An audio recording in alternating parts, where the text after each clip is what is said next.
Las escuelas de madres y padres es un programa del Servicio Municipal de Educación que se viene desarrollando desde hace 25 años. Los grupos están formados por familias de un mismo centro educativo que participan de un proceso reflexivo y formativo en función de la edad de sus hijas e hijos. Trabajan sobre temáticas de su interés, relacionadas con el cuidado, la crianza y la educación de sus hijas e hijos, y desarrollan sus sesiones a lo largo del curso, en este caso, a lo largo del curso 2021, de este curso tan extraño que nos ha tocado vivir. Durante el confinamiento, en marzo y en mayo del año pasado, las escuelas supieron adaptarse al desarrollo de sesiones online, lo cual permitió apoyar a las familias en aspectos relacionados con la educación en un escenario tan excepcional e inusual como el del confinamiento. Actualmente existen 42 escuelas de padres y madres, pertenecientes a 27 centros educativos y a 5 escuelas infantiles de Vitoria-Gasteiz, formando una única red. La participación es de alrededor de 700 personas. Desde el Servicio de Educación se está fomentando la puesta en marcha de escuelas en aquellos centros educativos en una situación de mayor vulnerabilidad, siempre teniendo en cuenta las necesidades de las familias de estos centros. Con todo ello, se pretende no solo el apoyo y capacitación en aspectos relacionados con la educación, sino también con la participación de las familias en la comunidad educativa, además de la generación de redes de conocimiento y apoyo entre las familias. El Servicio de Educación promueve políticas educativas que tratan, entre otros objetivos, de profundizar en la cohesión y el progreso social a través de la inclusión, de la equidad educativa y la compensación de desigualdades. Este es uno de los pilares de la construcción de la ciudad educadora que promueve el Ayuntamiento de Vitoria-Gasteiz. No en vano, Vitoria-Gasteiz fue elegida en marzo de 2020 ciudad coordinadora de la Red Estatal de Ciudades Educadoras para el periodo 2022 y en la que participan 225 ciudades. Además de ello, para este periodo el Servicio de Educación está llevando a cabo una red temática sobre la ciudad inclusiva, la ciudad educadora, en la que participan 33 de estas ciudades. Con este 25º encuentro que hoy nos reúne, se pretende llevar a cabo una actividad común de todas las escuelas de madres y padres, como un elemento de unión entre las mismas. Para ello, el Servicio de Educación mantiene una coordinación constante con las personas portavoces de todas las escuelas a través de reuniones periódicas. En la organización de este 25º encuentro es de destacar la importante contribución de las escuelas del Instituto Mendebaldea y de los centros educativos Odón de Apraiz y Olavide, a quienes queremos reconocer y felicitar por el trabajo realizado. Como ponente, contamos este año con la participación de Carolina del Olmo, licenciada en Filosofía por la Universidad Complutense de Madrid y directora del Departamento de Publicaciones del Círculo de Bellas Artes de Madrid. En 2013, Carolina del Olmo publicó «¿Dónde está mi tribu? Maternidad y crianza en una sociedad individualista», un ensayo sobre las potencialidades, pero también sobre las trampas de la maternidad en la sociedad en la que vivimos. La situación actual en la que nos encontramos ha puesto en evidencia, más si cabe, la necesidad de la corresponsabilidad social no solo en la educación, sino también en los cuidados. Los cuidados, muchas veces tan ocultos y no valorados, desarrollados en buena parte por las mujeres de forma gratuita. Han visto su reconocimiento en estos momentos de vulnerabilidad de toda la sociedad, en los que se consta la interdependencia de todas las personas y el falso espejismo de la independencia personal. Como moderador contamos con la participación de Ismael Díaz de Mendívil, periodista gasteiztarra, muy conocido en Vitoria-Gasteiz, y a quien le voy a ceder la palabra a continuación. Quisiera, para terminar, agradecer de manera sincera tanto a Carolina como a Ismael que hayan aceptado nuestra invitación, así como a todas las personas que hoy, con este día tan soleado y por primera vez pudiendo salir del perímetro municipal, estéis aquí. Os lo queremos agradecer de corazón, así como a todas las personas que hoy os encontráis en la sala y las que seguís la conferencia vía streaming. Vuestro interés y participación en este 25º encuentro de la Escuela de Padres y Madres de Vitoria-Gasteiz. Muchísimas gracias. Mila esker guztioi. Ahora le dejo a los protagonistas. Eskerrik asko, Estíbaliz. Agradecimiento que también extendemos a Arabako Gorrak, beraiei esker zeinu hizkuntza ere baitugu. Bueno, pues Carolina del Olmo, muy buenas tardes y bienvenida a Vitoria-Gasteiz. Muchas gracias. Son muchos los debates que se pueden abrir leyendo tu ensayo, así que estamos deseando escuchar tu exposición para que luego podáis participar, preguntarle, opinar, lo que queráis y, al fin y al cabo, pasar un momento agradable escuchando a Carolina del Olmo. Pues nada, muchísimas gracias a ti, Ismael, y a Estíbaliz y a Dorleta del Ayuntamiento y a toda la gente que me habéis invitado y a quienes estáis aquí, por supuesto. La verdad es que el libro es ya de 2013, como habéis dicho, o sea que tiene ya sus años. Lo he presentado pues, en su momento, lo presenté en muchas ocasiones. Luego es verdad que ha seguido funcionando como si fuera un libro de actualidad. Supongo que, claro, con el público de madres, padres más o menos recientes, por fuerza es un público que se va renovando, así que creo que he acertado con el nicho de mercado, por lo que se ve. No, bueno, en fin, no sé, me preguntaban justo para una periodista que me entrevistó antes de ayer, me parece, que por qué pensaba yo que el libro funcionaba, ¿no? Se seguía hablando de él.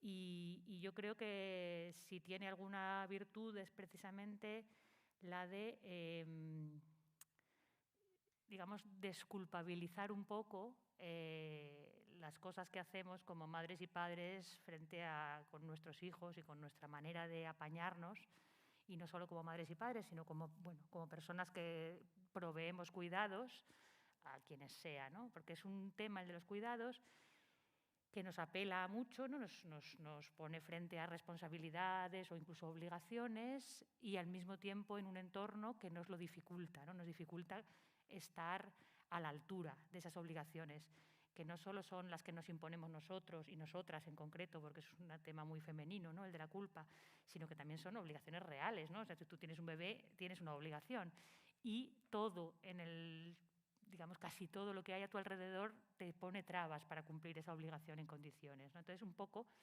ese es el tema del que yo suelo hablar, y pues sobre todo eso, como de la necesidad de sacar a la luz el contexto en el que se cría o se cuida, o en el que somos cuidados, criados. Tengo aquí una cita que es de Doris Lessing, la escritora, que dice, es un relato literatura, pero dice que, o sea, está basado en su experiencia real, ¿no? De cuando tuvo a su primer hijo, y dice, empujaba el cochecito durante horas y horas, o al menos eso me parecía. No existe aburrimiento más tremendo que el de una mujer joven, inteligente, que se pasa el día entero sola con un niño muy pequeño, ¿no?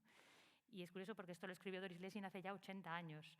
Y de alguna manera es una especie de sensación muy, muy actual, ¿no? Que le siguen madres y también algunos padres, menos, pero también, ¿no? Quejándose de esa especie de soledad. Y es que esa soledad, ese aburrimiento, esa tristeza, a veces esa ya pasa a ser más grave, ¿no? Depresiones posparto, ese tipo de malestares, ¿no? Asociados a la maternidad, se deben un poco a que la maternidad en nuestras sociedades reúne las características de lo que el sociólogo francés Robert Castel llamó desafiliación. Con la desafiliación, Robert Castel se refería a los trabajadores precarios que aparecen en escena en los años 70 y 80, cuya vida ya no, o sea, que el trabajo ya no les proporciona una identidad, ni unas relaciones sociales significativas, ni apenas tampoco derechos, ¿no? Los trabajadores precarios que andan siempre en los márgenes, y entonces se produce como una desafiliación con el resto de la sociedad, ¿no? Entonces, de alguna manera, la maternidad hace un poco eso, ¿no? Te arranca un poco de los ámbitos a los que solías estar ligada. Y ¿por qué es así? Pues porque nuestra sociedad vive muy de espaldas, ¿no? a la maternidad y a la crianza y al resto de los cuidados, a los ritmos y a las necesidades que impone, de forma que tener un hijo muchas veces significa cortar lazos con casi todo lo que nos sostenía o nos definía, ¿no? Con amigos, aficiones, a veces el trabajo, etc. ¿Y por qué la sociedad se empeña de esta manera, ¿no? En dar la espalda a todo este campo de los cuidados? Pues básicamente porque hemos sufrido un proceso muy acelerado de modernización en el último siglo y pico, ¿no? Que ha cambiado radicalmente el panorama. Todo lo que eran pues, aldeas, familias extensas, etcétera, desaparece en el último siglo y medio, Y nos encontramos con ese lugar que ahora nos parece el sitio normal donde tener hijos o donde hacernos cargo de los cuidados de la vida diaria, que es la familia nuclear moderna, ¿no? Pero que en realidad es un lugar muy exótico históricamente hablando. Nunca se ha cuidado o criado en un entorno tan pequeñito como el de hoy día, ¿no? Además, si bien esta especie de avance de la modernidad o de la modernización capitalista trajo consigo pues una cierta apertura de posibilidades vitales, ¿no? No se puede, digamos, mirar con añoranza a un pasado remoto en el que, porque es verdad que tenemos posibilidades mucho más amplias de expresión individual en un montón de campos, ¿no? Pero también ha traído consigo una tremenda fragilización de las relaciones sociales o un tremendo deshilachamiento, ¿no?, del tejido social, donde antes había un tejido social denso, relaciones significativas con un montón de personas, redes de apoyo firmes, confiables, en las que podías de verdad recurrir si lo necesitabas. Todo eso se va deshilachando por culpa de diferentes procesos de mercantilización, de relaciones que antes no se producían en el mercado, sino que se producían de una manera un poco más de tú a tú. Ahora pasan muchas por el mercado y eso hace que sean más frías, menos densas. Al mismo tiempo, la movilidad que impone el mercado capitalista del trabajo, etcétera, también hace que haya pues, diferentes movimientos de población que dejan a la gente más sola. Y en general, al final, lo que se produce pues eso es una situación en la que nos encontramos más a la intemperie que nunca, ¿no? Más libres para decidir nuestros caminos vitales en muchos aspectos, pero más solos y más desamparados, si queréis, ¿no? Y con esta especie de pérdida de apoyo y sostén se pierde también una fuente de conocimiento o de experiencias vitales que era pues, muy importante, sobre todo en todo lo que tiene que ver con la crianza, ¿no? ¿Cuántas personas de entre las que se convierten en padres y madres sabían antes cómo criar a un bebé, ¿no?, cómo cuidar a un bebé? ¿Cuántos de nosotros hemos asistido a un parto? ¿Cuántos hemos ayudado en las primeras, ¿no? Digamos, muchas veces el primer bebé que ves en tu vida, que ves de cerca bien, ¿no?, que tienes que cuidar, es el tuyo, ¿no? Entonces, esa especie de pérdida de esa cercanía que hacía circular estos saberes pues por vías completamente informales, ¿no?, que aprendías casi sin darte cuenta, pues desaparecen y lo que viene, digamos, a suplir esas vías de conocimiento pues son básicamente los expertos, ¿no?, los expertos en crianza, porque es lo que necesitamos que alguien nos explique. Y así es como las madres recientes y los padres y tal, pero sobre todo las madres, somos muchas veces víctimas de todo tipo de malestares y estamos como anhelantes de que nos den consejos, pero a la vez, digamos, sufrimos, ¿no?, esa especie de consejos de experto que vienen a decirnos lo que tenemos que hacer, ¿no? Y de alguna forma lo que nos falta aquí es esa especie de contexto, ¿no?, esa especie de contexto en el que integrar nuestra vivencia de la maternidad, en el que entenderla, etcétera, ¿no? Pero el contexto es fundamental, ¿no?, el contexto en el que se cuida. El cuidado puede ser algo parecido a una esclavitud y una tortura o puede ser una actividad positiva, gratificante, ¿no? No digo que tenga que serlo por fuerza, pero que se sabe que puede ser ambas cosas, ¿no? Y lo que cambia todo, aparte de diferentes rasgos de personalidad que siempre van a moderar un poquito las cosas, pero lo que cambia todo es el contexto, ¿no? Hay una historia que me gusta a veces contar de un psicólogo canadiense que se llamaba Bruce Alexander, que llevó a cabo un experimento muy interesante en los años, me parece que eran, a ver si lo tengo por aquí apuntado, no, deben ser los 60 o así, que es por lo que parece que pega. El caso es que eran experimentos relacionados con la adicción a las drogas, ¿no? En el siglo XIX y a comienzos del XX, las adicciones a los opiáceos, que estaban muy en boga, y el resto de drogas se tomaban como problemas morales, ¿no? Gente floja de voluntad que se dedicaba a drogarse cuando debería estar haciendo otra cosa. Pero a medida que avanzó el siglo XX se fue imponiendo un paradigma más cientifista que lo que venía a decir es que no era un problema moral ni un problema social, sino que era pues que las drogas eran unas sustancias con una composición química tal que hacían que nuestros cerebros quedaran pues, en sus manos, digamos, y que eran unas sustancias muy peligrosas y que esto justificaba de alguna forma toda la cruzada contra la droga, porque era una sustancia en sí misma peligrosa, ¿no? Por supuesto, había quienes seguían defendiendo una lectura más, digamos, social o bien intencionada, de que en realidad las drogas, la adicción tenía factores sociales que había que tener en cuenta y tal. Entonces, un catedrático de farmacología, que era la autoridad máxima de la materia en Estados Unidos, decía, después de haber investigado y experimentado, decía, una rata adicta a la heroína no se está rebelando contra la sociedad, no es víctima de circunstancia socioeconómica alguna, no es el resultado de una familia disfuncional ni nada por el estilo, sencillamente es una rata cuyo comportamiento está controlado por la acción de heroína sobre su cerebro, ¿no?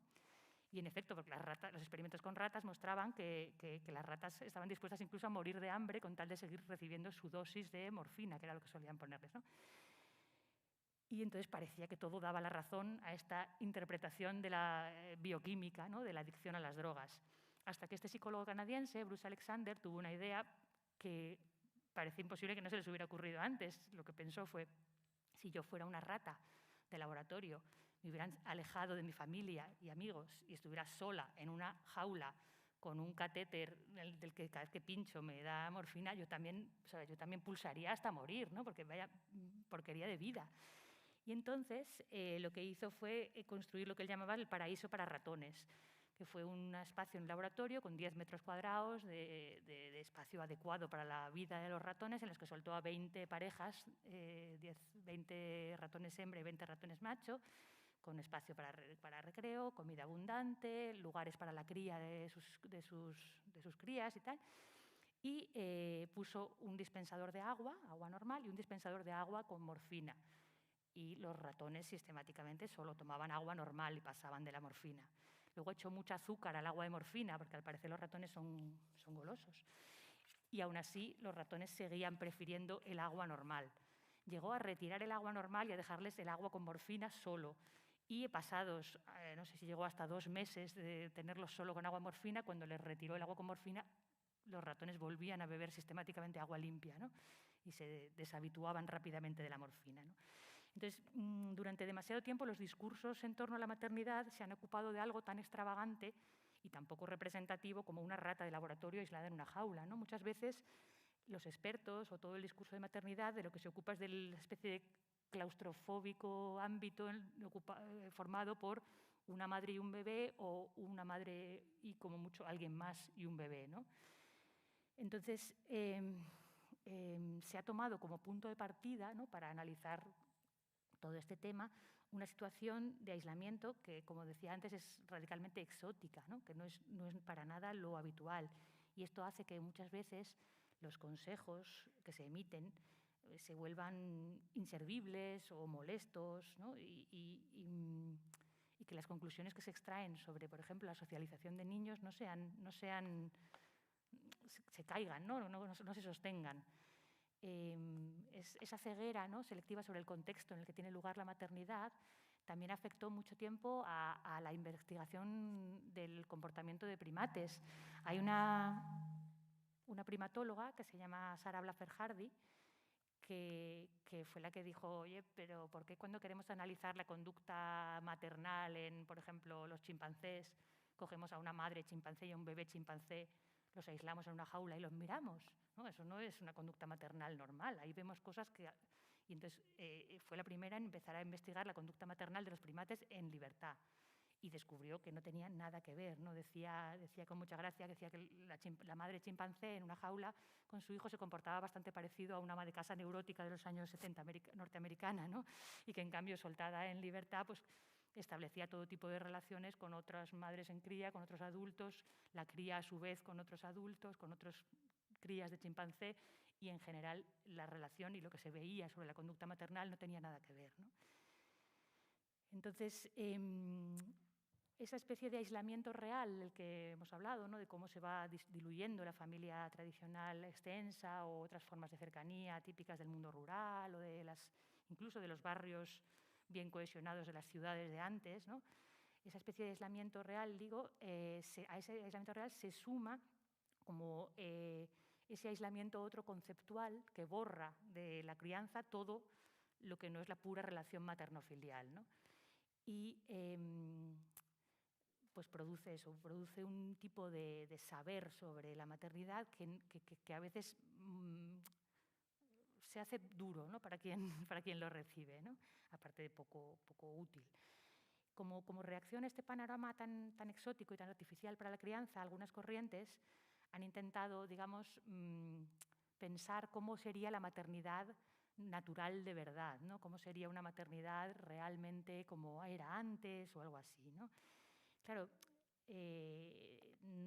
así como Sarah Blaffer-Hardy pudo estudiar a las madres chimpancés en libertad, pues estudiarnos a nosotras en libertad ya no parece fácil, no es fácil encontrar. Entonces, bueno, pues ahí hay todo un montón de intentos de recurrir a la paleontología, ver cómo se criaba antes, o intentos antropológicos, ¿no? De ver cómo crían a sus hijos las pocas tribus de cazadores-recolectores que quedan actualmente en nuestro mundo y cómo, porque se supone que pueden de alguna forma, ¿no? reproducir un poco nuestro pasado como especie. Pero claro, no solo es que no podamos obtener muchos datos interesantes sobre, o sea, digamos, no es que sí podemos obtener un montón de datos interesantísimos, de hecho, pero lo que no podemos es saber qué significa eso en términos de naturaleza, ¿no? ¿Por qué son más naturales estas madres que otras? No sé, me parece a mí que ahí hay un problema muchas veces de intentar quitar capas de civilización para ver de verdad cómo somos, cómo se cría, ¿no? Y sobre todo un problema de muchas veces de ver prácticas de crianza que funcionan en un determinado entorno, desgajarlas de ese entorno e intentar llevarlas a la práctica en otro en el que no significan lo mismo, ni tienen nada que ver, ni tienen los mismos efectos, ¿no? No sé, por ejemplo, muchas veces se dice que los bebés de las tribus están siempre en contacto humano, que los cochecitos son poco naturales, que es mucho más natural el porteo. Y, hombre, algo de eso tiene sentido, ¿no? Es verdad, probablemente. Pero muchas veces no somos conscientes de cómo funciona en realidad esto en su contexto de origen, ¿no? Por ejemplo, a ver, no tenía por aquí aún. Sí, por ejemplo, los Kung o los F, que son algunos grupos de cazadores-recolectores que se estudian muy a menudo en antropología, por eso, porque son como un pasado viviente, ¿no? nuestro, se supone, pues cuando analizas ahí la maternidad se muestra un escenario muy diferente al de la madre hiperpresente y totalmente volcada en la crianza que cabría imaginar cuando oímos estas cosas, ¿no? Es verdad que los bebés de ambos grupos están siempre en brazos, pero esos brazos no son solo los de sus madres, ¿no?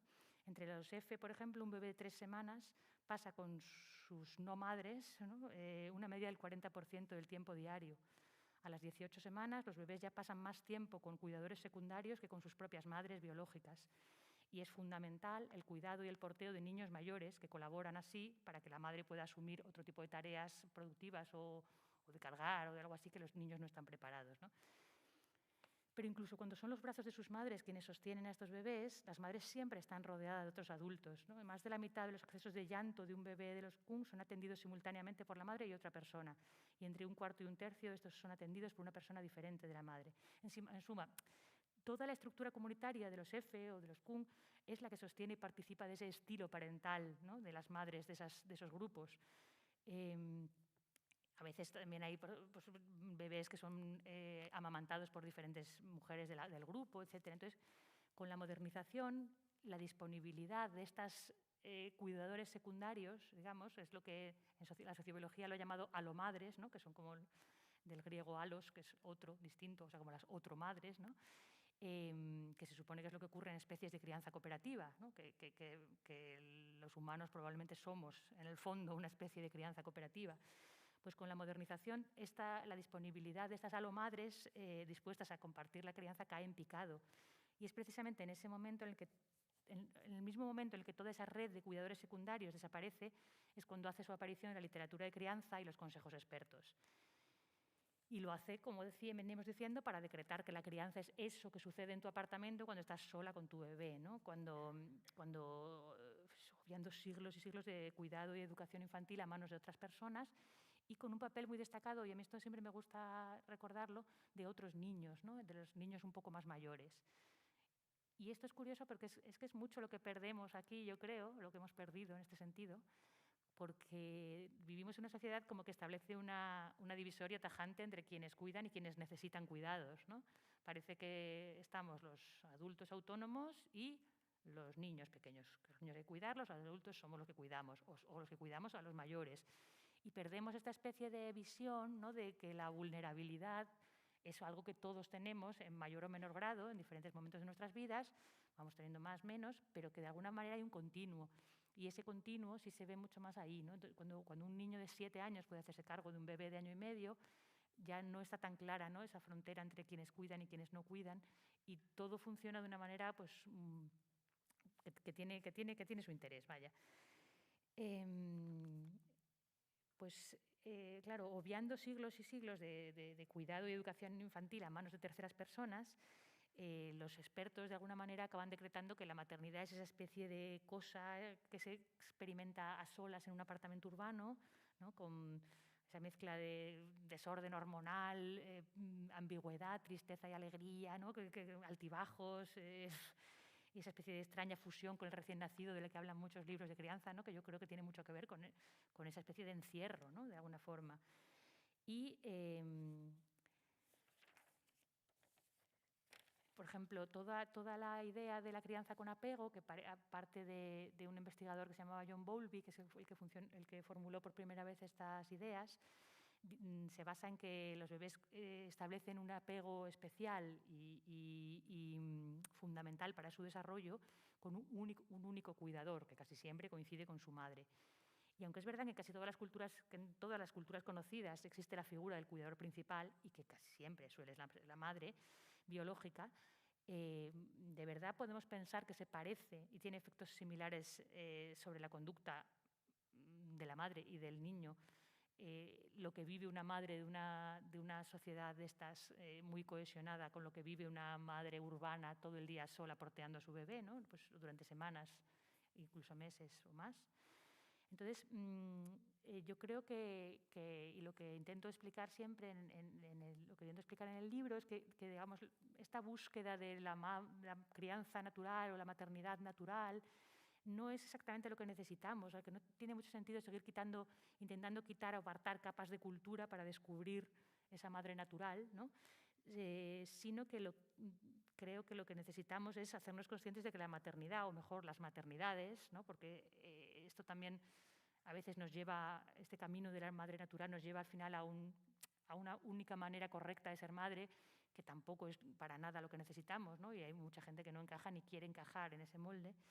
Y que entonces eso, en vez de quitar capas civilizatorias para acceder a la madre natural, lo que necesitamos entender, yo creo, es que las maternidades que vivimos son en muy buena medida el resultado de las condiciones sociales, materiales, económicas, políticas que no hemos elegido, que son las que nos dan, y que en cierto sentido escapan a nuestro control, ¿no?, y que en términos generales nos ponen palos en las ruedas, o nos impiden o nos dificultan el cuidarnos adecuadamente a nosotras mismos, y sobre todo cuidar apropiadamente a los más vulnerables de entre nosotros. Entonces, a partir de esta apreciación de la importancia del contexto, creo que es más sencillo evaluar y sobrellevar de otro modo pues, las recomendaciones, por ejemplo, típicas que nos instan a pasar más tiempo con nuestros hijos, como si fuera cuestión nuestra, ¿no?, el número de horas que dedicamos al empleo. Esto a mí pasa muy a menudo, ¿no? O por ejemplo, bueno, cuando se habló justo de la vuelta de curso después de los meses de confinamiento y del verano, no me acuerdo quién, algún cargo político salió diciendo, hombre, por supuesto, si un niño está malo, sería una irresponsabilidad tremenda de un padre o una madre mandarlo al colegio, ¿no? Sí. Y siempre así, ¿no?, sin poner medios, llevamos un año justo, ¿no?, desde que empezó la pandemia, y todavía no se ha habilitado ningún tipo de permiso especial para cuarentena, por ejemplo, para cuarentenas de menores. ¿Quién se supone que cuida a los niños si tienen que hacer la cuarentena? ¿Quién se supone que cuida, ¿no? Entonces, esta especie de ceguera que estamos siempre padeciendo, ¿no?, del contexto, yo creo que es la que tenemos por fuerza que romper, ¿no?, y pensar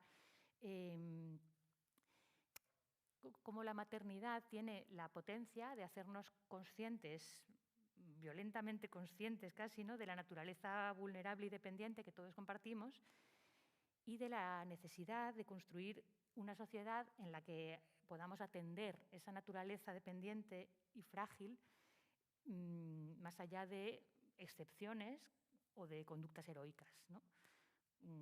Porque no puede ser que quienes, pues eso, la típica figura de mujer abnegada que cuida de sus nietos de sol a sol y todavía de su madre anciana y del marido que no sé qué, tal y cual. Esa especie de heroísmos no deberían ser, ¿no?, lo normal. Y tampoco debería ser lo normal, pues eso, que un ministro diga que los niños no pueden ir al cole cuando estén malos, porque él tiene una empleada doméstica en casa que los cuida, ¿no? ¿Cómo podemos seguir con este tipo de manera de funcionar sin por lo menos verbalizarlo y verlo, ¿no? Entonces yo creo que la maternidad es un buen punto de partida para comprender eso, cómo está organizada nuestra sociedad, lo de espaldas que está organizada todo lo que tiene que ver con los cuidados y cómo está el avance de la mercantilización y el tipo de, bueno, lo que podemos llamarlo el neoliberalismo, etcétera, cómo sabotea constantemente la posibilidad de construir una sociedad en la que cuidarnos mejor, ¿no? ¿Por qué me refiero al neoliberalismo? Pues por su impulso de comportamiento competitivo, individualista, en detrimento de todo lo que tiene que ver con la cooperación, con su encumbramiento del ciudadano como consumidor hedonista y con su excesivo énfasis en la autonomía y la independencia como el estado normal del individuo, etcétera, ¿no? Entonces, a esto me refería con la idea de que el cuidado puede ser una excelente como escuela moral en un mundo tan corroído por el individualismo como en el que vivimos, ¿no? ¿A qué hora he empezado yo? ¿A las 5:30? Ah, vale. Pensé que había empezado a las 5 y digo, madre mía, lo que llevo hablado y no he dicho nada todavía. Vale. No, bien. He empezado a 5:30. No es grave. No, esta especie de cómo el individualismo se nos cuela por todas partes, ¿no? Porque la economía feminista ha denunciado un montón de veces, ¿no?, cómo todo el sistema económico está armado a la medida de lo que creo que era Maya Pérez Orozco llamó el BBVA, que era varón burgués, blanco burgués, varón adulto, ¿no?, que coincidía perfectamente con las siglas del banco, ¿no? Entonces, todo el sistema laboral está diseñado para la participación de personas que no tienen cuidados que hacer, ¿no?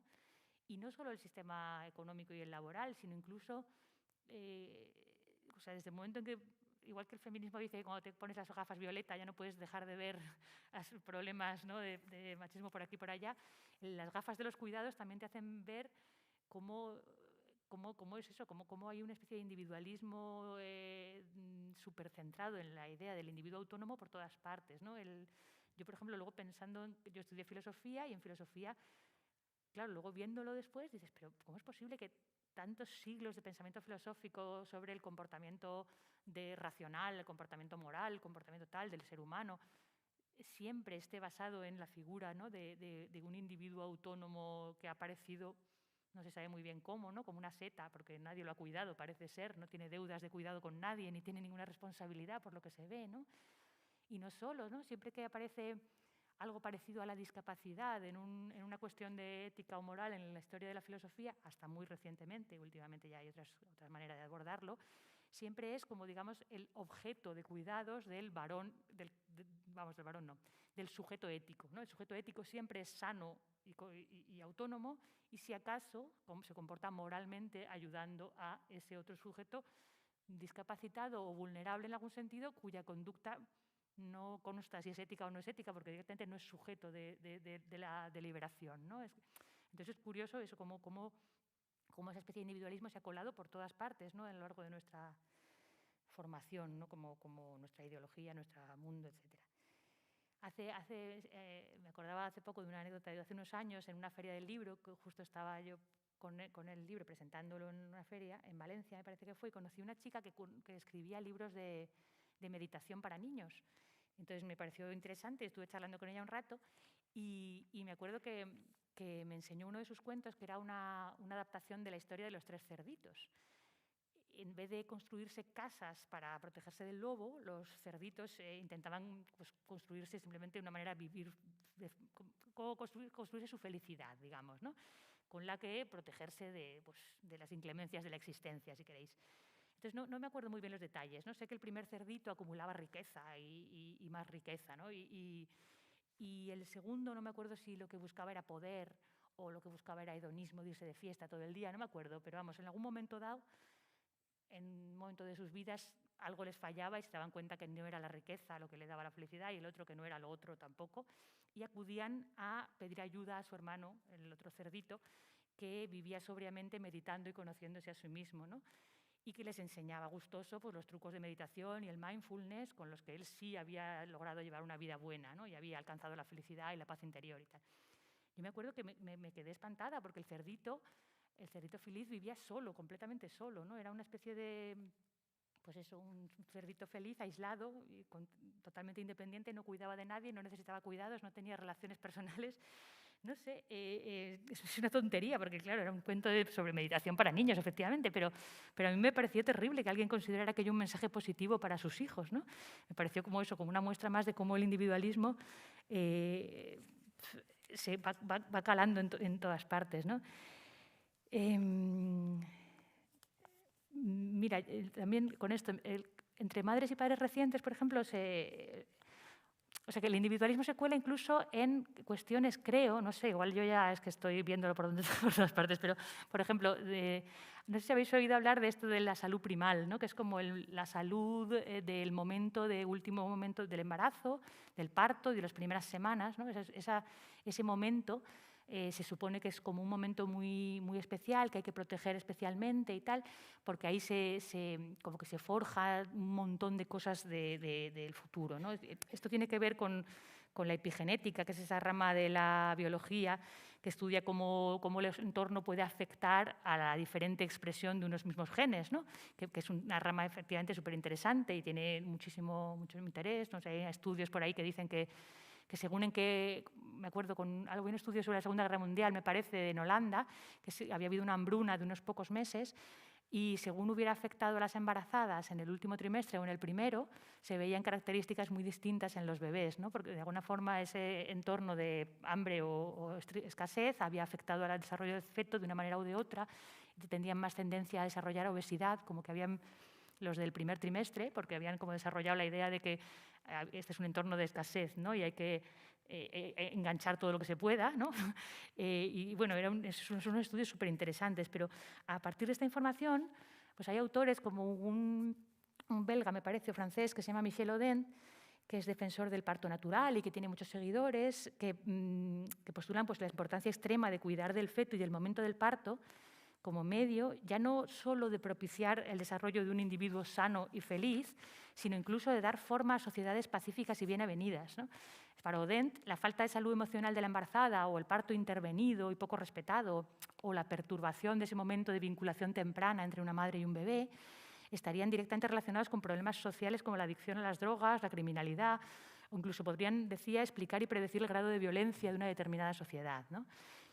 Entonces, sin llegar a esos extremos, lo cierto es que toda la literatura de crianza muestra un sesgo individualista, claro, privilegiando siempre explicaciones o bien biologicistas o bien psicologistas para fenómenos que yo creo que requerirían una lectura más social y más colectiva, ¿no?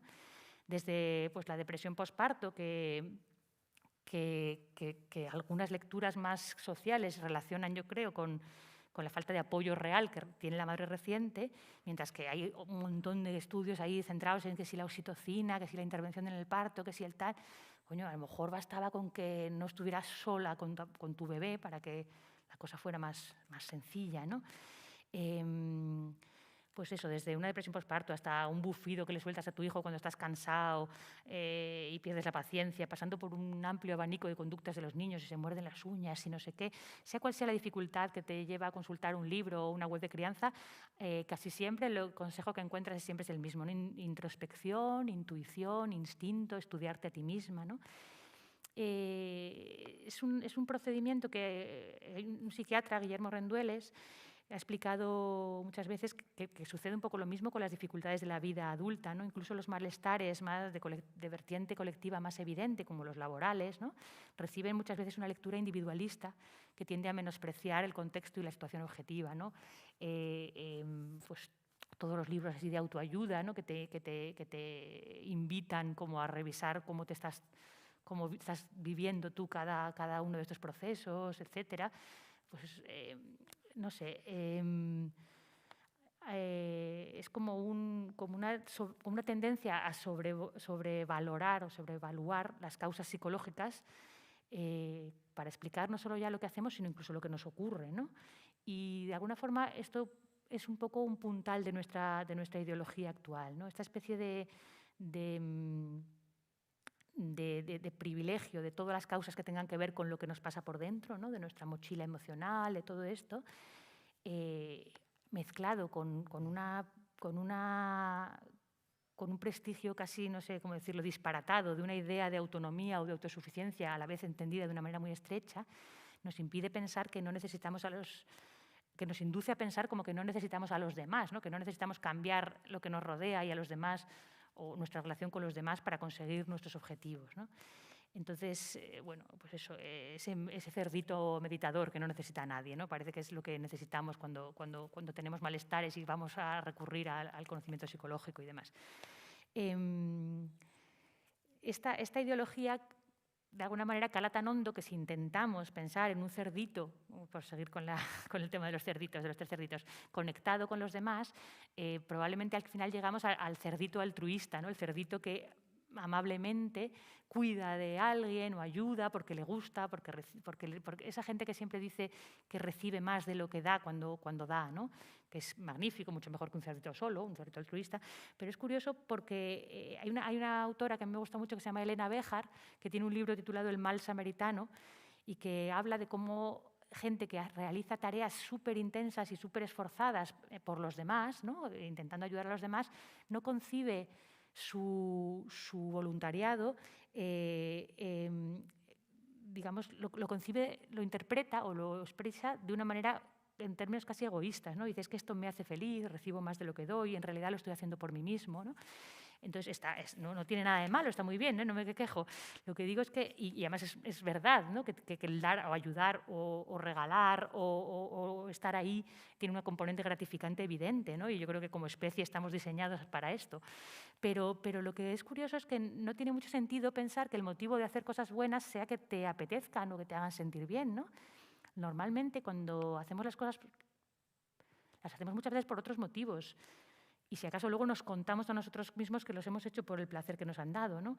Pero en realidad ningún padre o madre puede decir que le apetece levantarse cada vez que su bebé llora o que le apetece cambiarle el pañal y que cada vez que el bebé necesita un cambio de pañal, ¿no? En realidad no estamos eligiendo cambiar ese pañal ni experimentando placer con ello. Como a lo mejor tampoco deseamos visitar a nuestra anciana madre el día que sabemos que ella necesita o ayudar a un amigo con la mudanza, ¿no? En realidad todas estas cosas las hacemos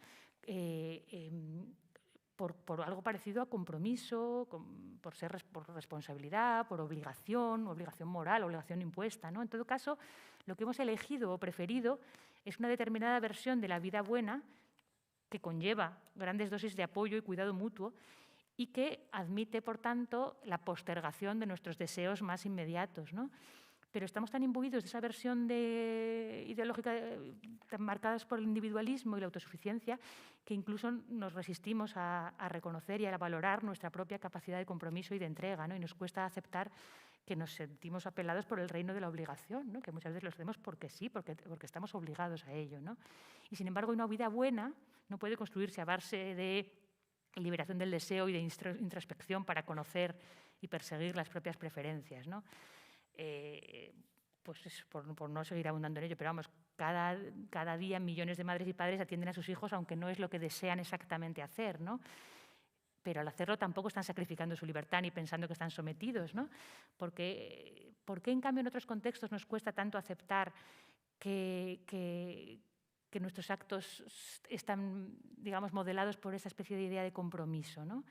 De alguna forma, estamos, sobre todo las mujeres, huyendo de alguna manera, ¿no? De ese pack de sumisión, sacrificio, abnegación, ¿no? Que de alguna manera hemos heredado un poco y tenemos que romper ahí. Pero claro, yo creo que hay que tener cuidado con cómo se rompe sin cargarse, ¿no? Es lo que se suele decir, ¿no? Desintegrar al niño con el agua sucia, ¿no? Porque la vida buena solo es posible con apoyo mutuo, tejiendo redes, participando en una vida cívica, asociándonos, apoyándonos. Por supuesto, la crianza y el cuidado de la vejez, etcétera, es aún más, o sea, requiere aún más de este tipo de tejido y de apoyo, ¿no? En definitiva, frente a este individualismo rampante, yo creo que la experiencia del cuidado, especialmente cuando tiene una componente placentera, como puede ser el de los hijos, y cuando se vive en unas condiciones mínimamente decentes, por supuesto, tiene la capacidad de reconciliarnos con la base misma de las decisiones éticas, ¿no? O sea, el cuidado de un bebé requiere tal grado de compromiso material, social, emocional, etcétera, que ni siquiera en esta sociedad líquida podemos ocultarlo por completo, ¿no? Entonces, frente al individualismo hedonista y consumista, que sería, creo yo, una especie de estado de excepción permanente en el que vivimos, la maternidad nos acerca a algo así como la normalidad moral, que es esta, ¿no? De hacer las cosas porque hay que hacerlas, porque somos responsables, porque estamos apelados, etcétera, ¿no? Me voy a saltar, creo, un buen trozo de esto, porque si no me voy a enrollar mucho. Perdonad por mi desorden.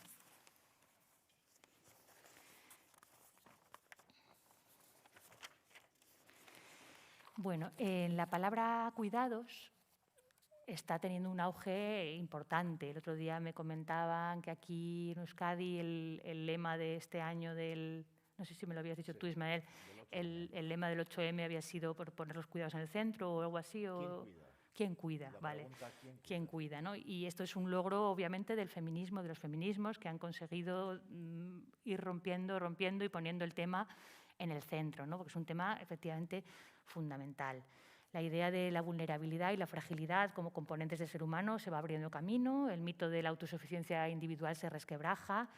Al mismo tiempo, en el caso de la maternidad, se van abriendo camino discursos que hablan de la ambigüedad, la ambivalencia, o sea, desaparece esa estampa rosa, almibarada de la maternidad como el sumum de la felicidad y se va viendo un relato un poco más realista, ¿no? De sus pros, sus contras, sus cosas buenas, sus malas, ¿no? Al mismo tiempo, también vivimos, yo creo, desde hace unos años, un momento distinto en relación a cuánto se habla de precariedad, pobreza, condiciones materiales inapropiadas para la vida de la gente.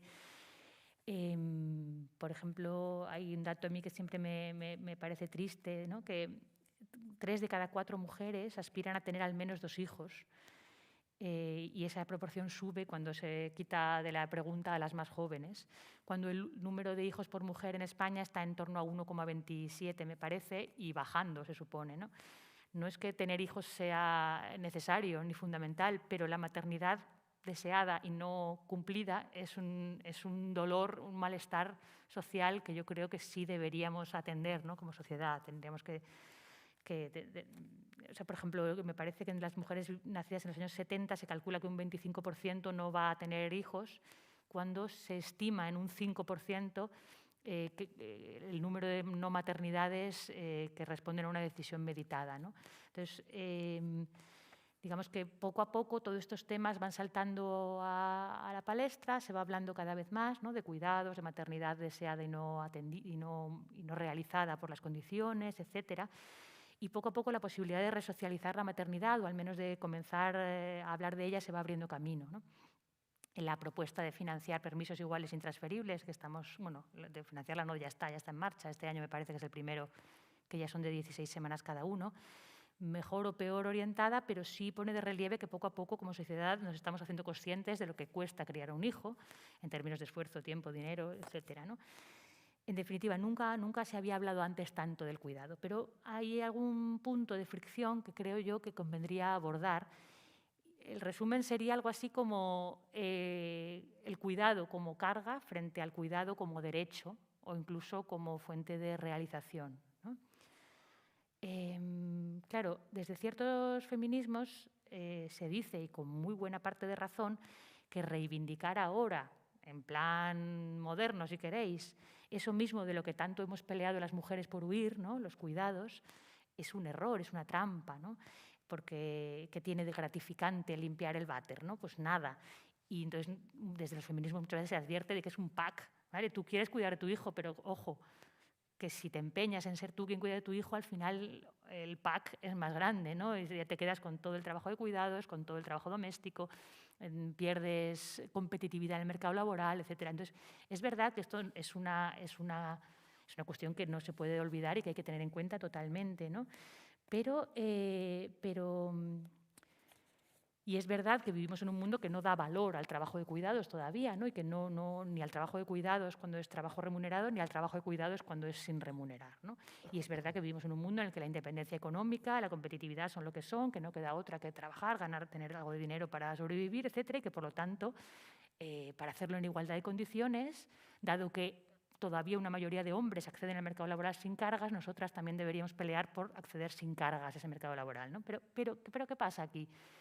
Que por fuerza nos estamos perdiendo algo, ¿no?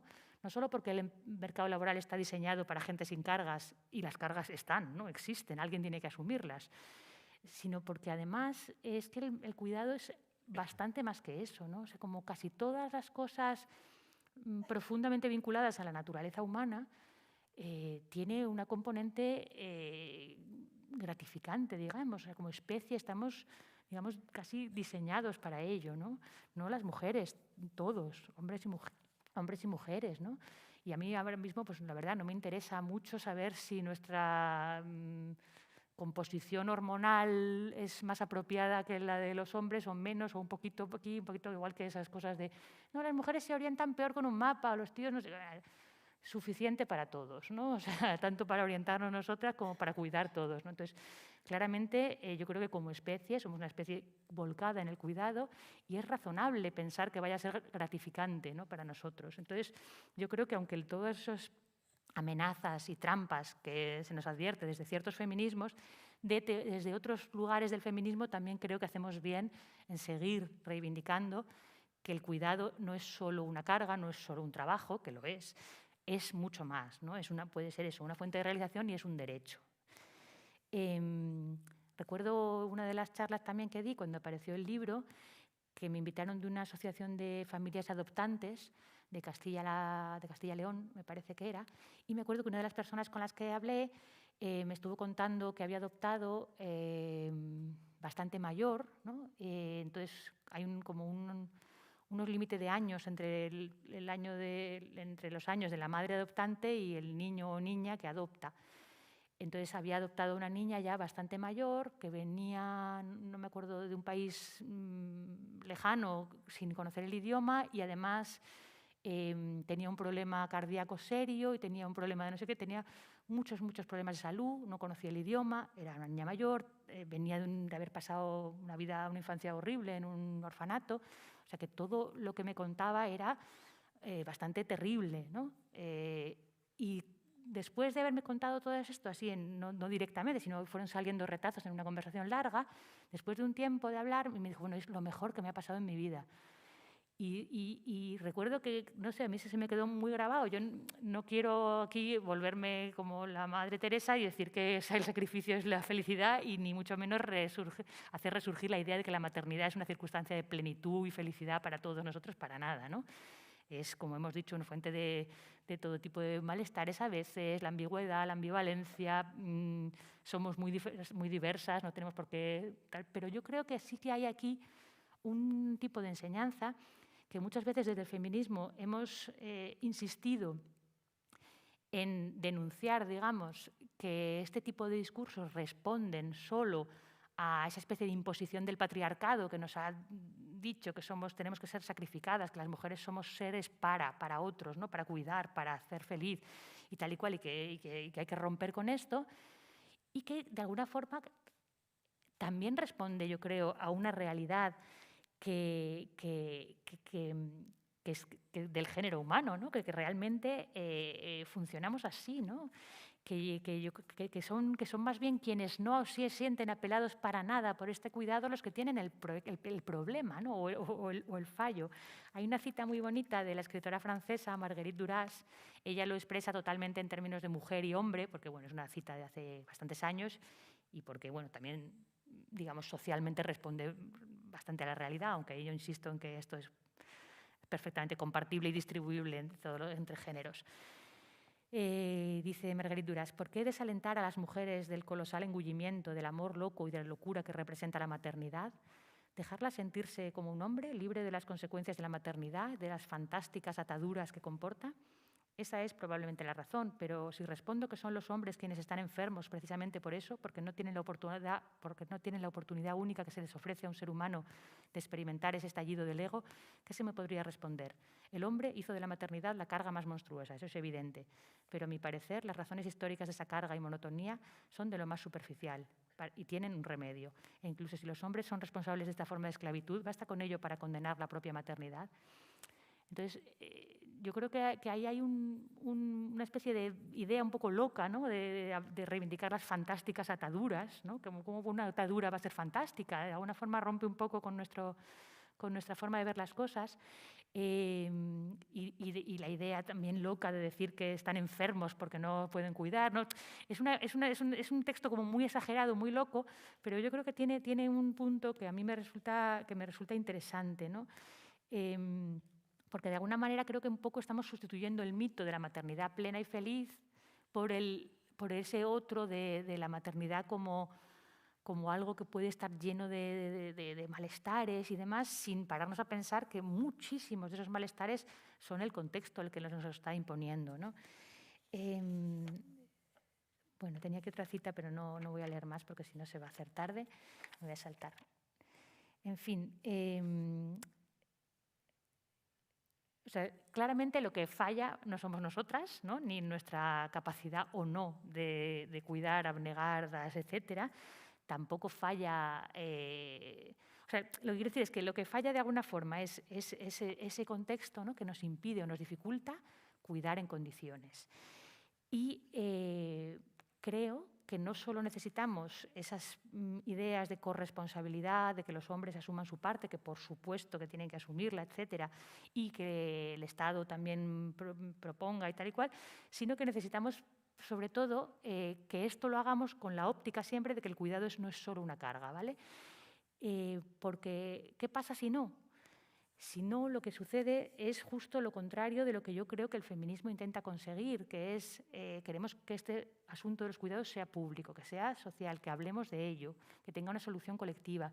Pero en el momento en que el cuidado aparece solo como una carga, sucede que al final las cosas pasan por detrás, ¿no? Entonces, ¿a qué me refiero? Por ejemplo, el número de mujeres y crecientemente también de hombres, siempre hay una diferencia enorme, pero el número de hombres que piden excedencias por cuidado también va creciendo, ¿no? Siempre son muchísimas más las mujeres, pero sigue creciendo el de los hombres. Obviamente, para pedir una excedencia tienes que tener un salario que te permita reducir tu salario en función del número de horas que trabajas de menos. Entonces, al final, ¿qué pasa? Que vuelve a ser un tema privado el de querer cuidar, ¿no? Si te ponen una guardería full time, desde las 7 de la mañana hasta las 9 de la noche, no necesitas cuidar de tu hijo, pero quienes podemos permitírnoslo, lo seguiremos haciendo, ¿no? Entonces, de alguna manera, reprivatizas el problema cuando no lo asumes el cuidado como algo que tiene más que carga, ¿no? Hace unos días, o sea, asumir los cuidados como esto, ¿no? como lo que son, nos da la posibilidad de denunciar los parches con los que se intenta cerrar una crisis de cuidados que tiene, yo creo, una potencialidad explosiva, ¿no? Tenemos realmente una crisis gorda de cuidados y solamente estamos sobrellevándola a base de parches, algunos mejor orientados, otros peor, pero parches, ¿no? Hace unos días, una actriz que creo que se llama Daniela Santiago, citando a Audre Lorde, que es una escritora y activista feminista y por los derechos sociales americana, decía: ¿cómo explicáis que las mujeres que os limpian las casas y cuidan a vuestros hijos mientras vosotras asistís a congresos feministas sean en su mayoría mujeres pobres y de color? Y para mi inmensa sorpresa, Elena Valenciano, una exparlamentaria europea y exdiputada por el PSOE y activista feminista, que de hecho ha hecho mucho por el feminismo en este país, contestaba en Twitter con esta frase: eso es un discurso demagógico y simplista, muy del gusto del patriarcado. A ver si resulta que el trabajo doméstico remunerado es un delito o nos quedamos todas en casa cuidando a nuestras niñas y niños. A mí me resulta casi imposible pensar que una mujer feminista y socialista pueda decir algo así, pero el hecho es que es muy revelador, ¿no? no de, bueno, es revelador de un montón de cosas, ¿no? De clasismo, de algo de racismo, de un montón de cosas que no me gustan. Pero lo interesante para mí es que es muy revelador de que precisamente quienes han estado al frente del gobierno muchos años, los años en los que el estado del bienestar se fue construyendo en España, etcétera, tengan un poco esta es, yo creo, la idea base que han tenido, ¿no? La idea de que este asunto de los cuidados es una carga que cada uno la monta un poco como puede y por eso no se han esforzado en conseguir, es que me desconcierta mucho ese tuit del valenciano, de verdad, pero que la única forma de que todas, de verdad, podamos salir a la calle y no tengamos que estar cuidando de nuestros hijos e hijas es que haya, por ejemplo, permisos de maternidad y paternidad muchísimo más largos, que las jornadas laborales sean más cortas, que haya unos sistemas de excedencia remunerados para las diferentes inclemencias de la vida, permisos remunerados para enfermedades de hijos más mayores, etcétera, no todo centrado en las primeras 16 semanas. Y, por supuesto, que el empleo doméstico sea un empleo de calidad dentro del régimen general de la seguridad social, etcétera, ¿no? Porque si no, lo que estás haciendo es justamente eso, que algunas puedan salir a ser ministras o a lo que sea, mientras otras se hagan esclavizadas, parcheando esta crisis de los cuidados tremenda, ¿no? Entonces, a mí me pareció como muy revelador de esa óptica que solo ve el cuidado como una carga y al mismo tiempo no sé cómo decirlo, no se da cuenta que la necesidad de organizar un sistema de cuidados adecuada pasa por robarle centralidad al empleo, robarle tiempo a ese estar fuera y no en casa cuidando de niños y niñas, ¿no? No sé, yo creo que desde el feminismo hemos construido muy buenos argumentos en contra del individualismo posesivo, resaltando la interdependencia que exigen nuestros cuerpos vulnerables, denunciando la ficción de la autonomía individual, pero creo que es muy importante que nos tomemos en serio este avance argumental, ¿no? Y no solo frente a los individualismos, a los embates del individualismo mercantil más ramplón, ¿no? Atravesamos unos momentos en los que las críticas totalmente necesarias a las relaciones tóxicas, a la hiperdependencia femenina casi como patología, así como el rechazo del que hablaba antes al cuidado como sacrificio personal obligado para tantas mujeres, amenazan con hacernos olvidar que la interdependencia y el compromiso, así como la obligación moral de cuidar, son los valores humanos básicos sobre los que será posible construir una sociedad en la que de verdad los cuidados de la vida se sitúen en el centro, ¿no? Y con esto yo creo que acabo, si os parece. Que he hablado mucho y muy rápido, ¿no? Bueno, pues es el momento para que podáis participar, preguntar, rebatir incluso. Yo, para intentar romper un poco el hielo, cuando hablas de tribu, Carolina, núcleo familiar y abuelos y abuelas al margen, ¿qué es la tribu? Pues ahora mismo nada, que yo sepa. Bueno, no lo sé. O sea, hay diferentes maneras de contestar, digamos, yo creo, ¿no? Una cosa es la tribu casi como recurso conceptual, ¿no? Como lo que nos imaginamos que debió ser esa red de cuidados y apoyo mutuo que pudo sostener la crianza, y no solo la crianza, sino el cuidado de nuestros mayores, etcétera, en el pasado o en otros momentos históricos. Y otro es quizá los intentos actuales por precisamente dotarnos de unas redes de apoyo que en el campo justamente de la maternidad se están explorando ahora muchísimo y se están formando como grupos de crianza, grupos de apoyo, esos lugares donde hay madres, no madres, o sea, de otros cuidadores secundarios disponibles y que arropan la tarea del cuidar, ¿no? Yo creo que la tribu es un poco esa especie de idea base o idea rectora de cómo podría ser una crianza cooperativa otra vez, y lo interesante yo creo que sería ahora pensarla en términos de apoyo mutuo sin las servidumbres de antes, ¿no? Porque es verdad que antes, claro, era la tribu, pero tú eras quien eras y no te podías mover de ahí y todo estaba muy determinado, ¿no? Entonces la idea es ahora cómo crear redes de apoyo que al mismo tiempo no reproduzcan jerarquías pesadas ni nada de esto, ¿no? Leyendo el libro, lo más parecido que yo he vivido, 52 años tengo a una tribu, pues me ha llevado a recuerdos de la niñez Imagínate un pueblo muy pequeñito, es una realidad la que yo viví siendo niño, muy cerquita de Vitoria, Retana se llama, lo conocerán las personas que están aquí, y muy pequeñito, 8 casas, 10 a lo sumo, y claro, cuando en aquella sociedad de los 70, principios de los 80, pues saltabas de una casa a otra, podías terminar merendando en la casa de no sé quién, todas las puertas estaban abiertas, era una vida mucho más comunitaria, ¿no? Hoy vuelves, vas a ese pueblo y aunque hay niños, igual que nosotros fuimos niños, las casas están mucho más cerradas, las parcelas tienen árboles, es que, no sé, Sí. es que lo de la tribu lo tiene realmente cada vez más difícil. Sí. O sea, las tribus, las que se están disolviendo, yo creo que es un proceso difícil, muy difícil de revertir.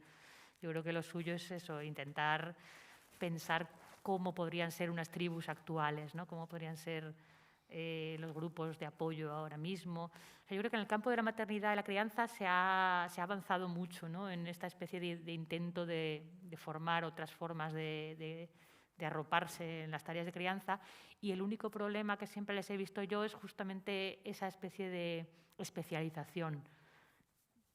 Creo que una tribu,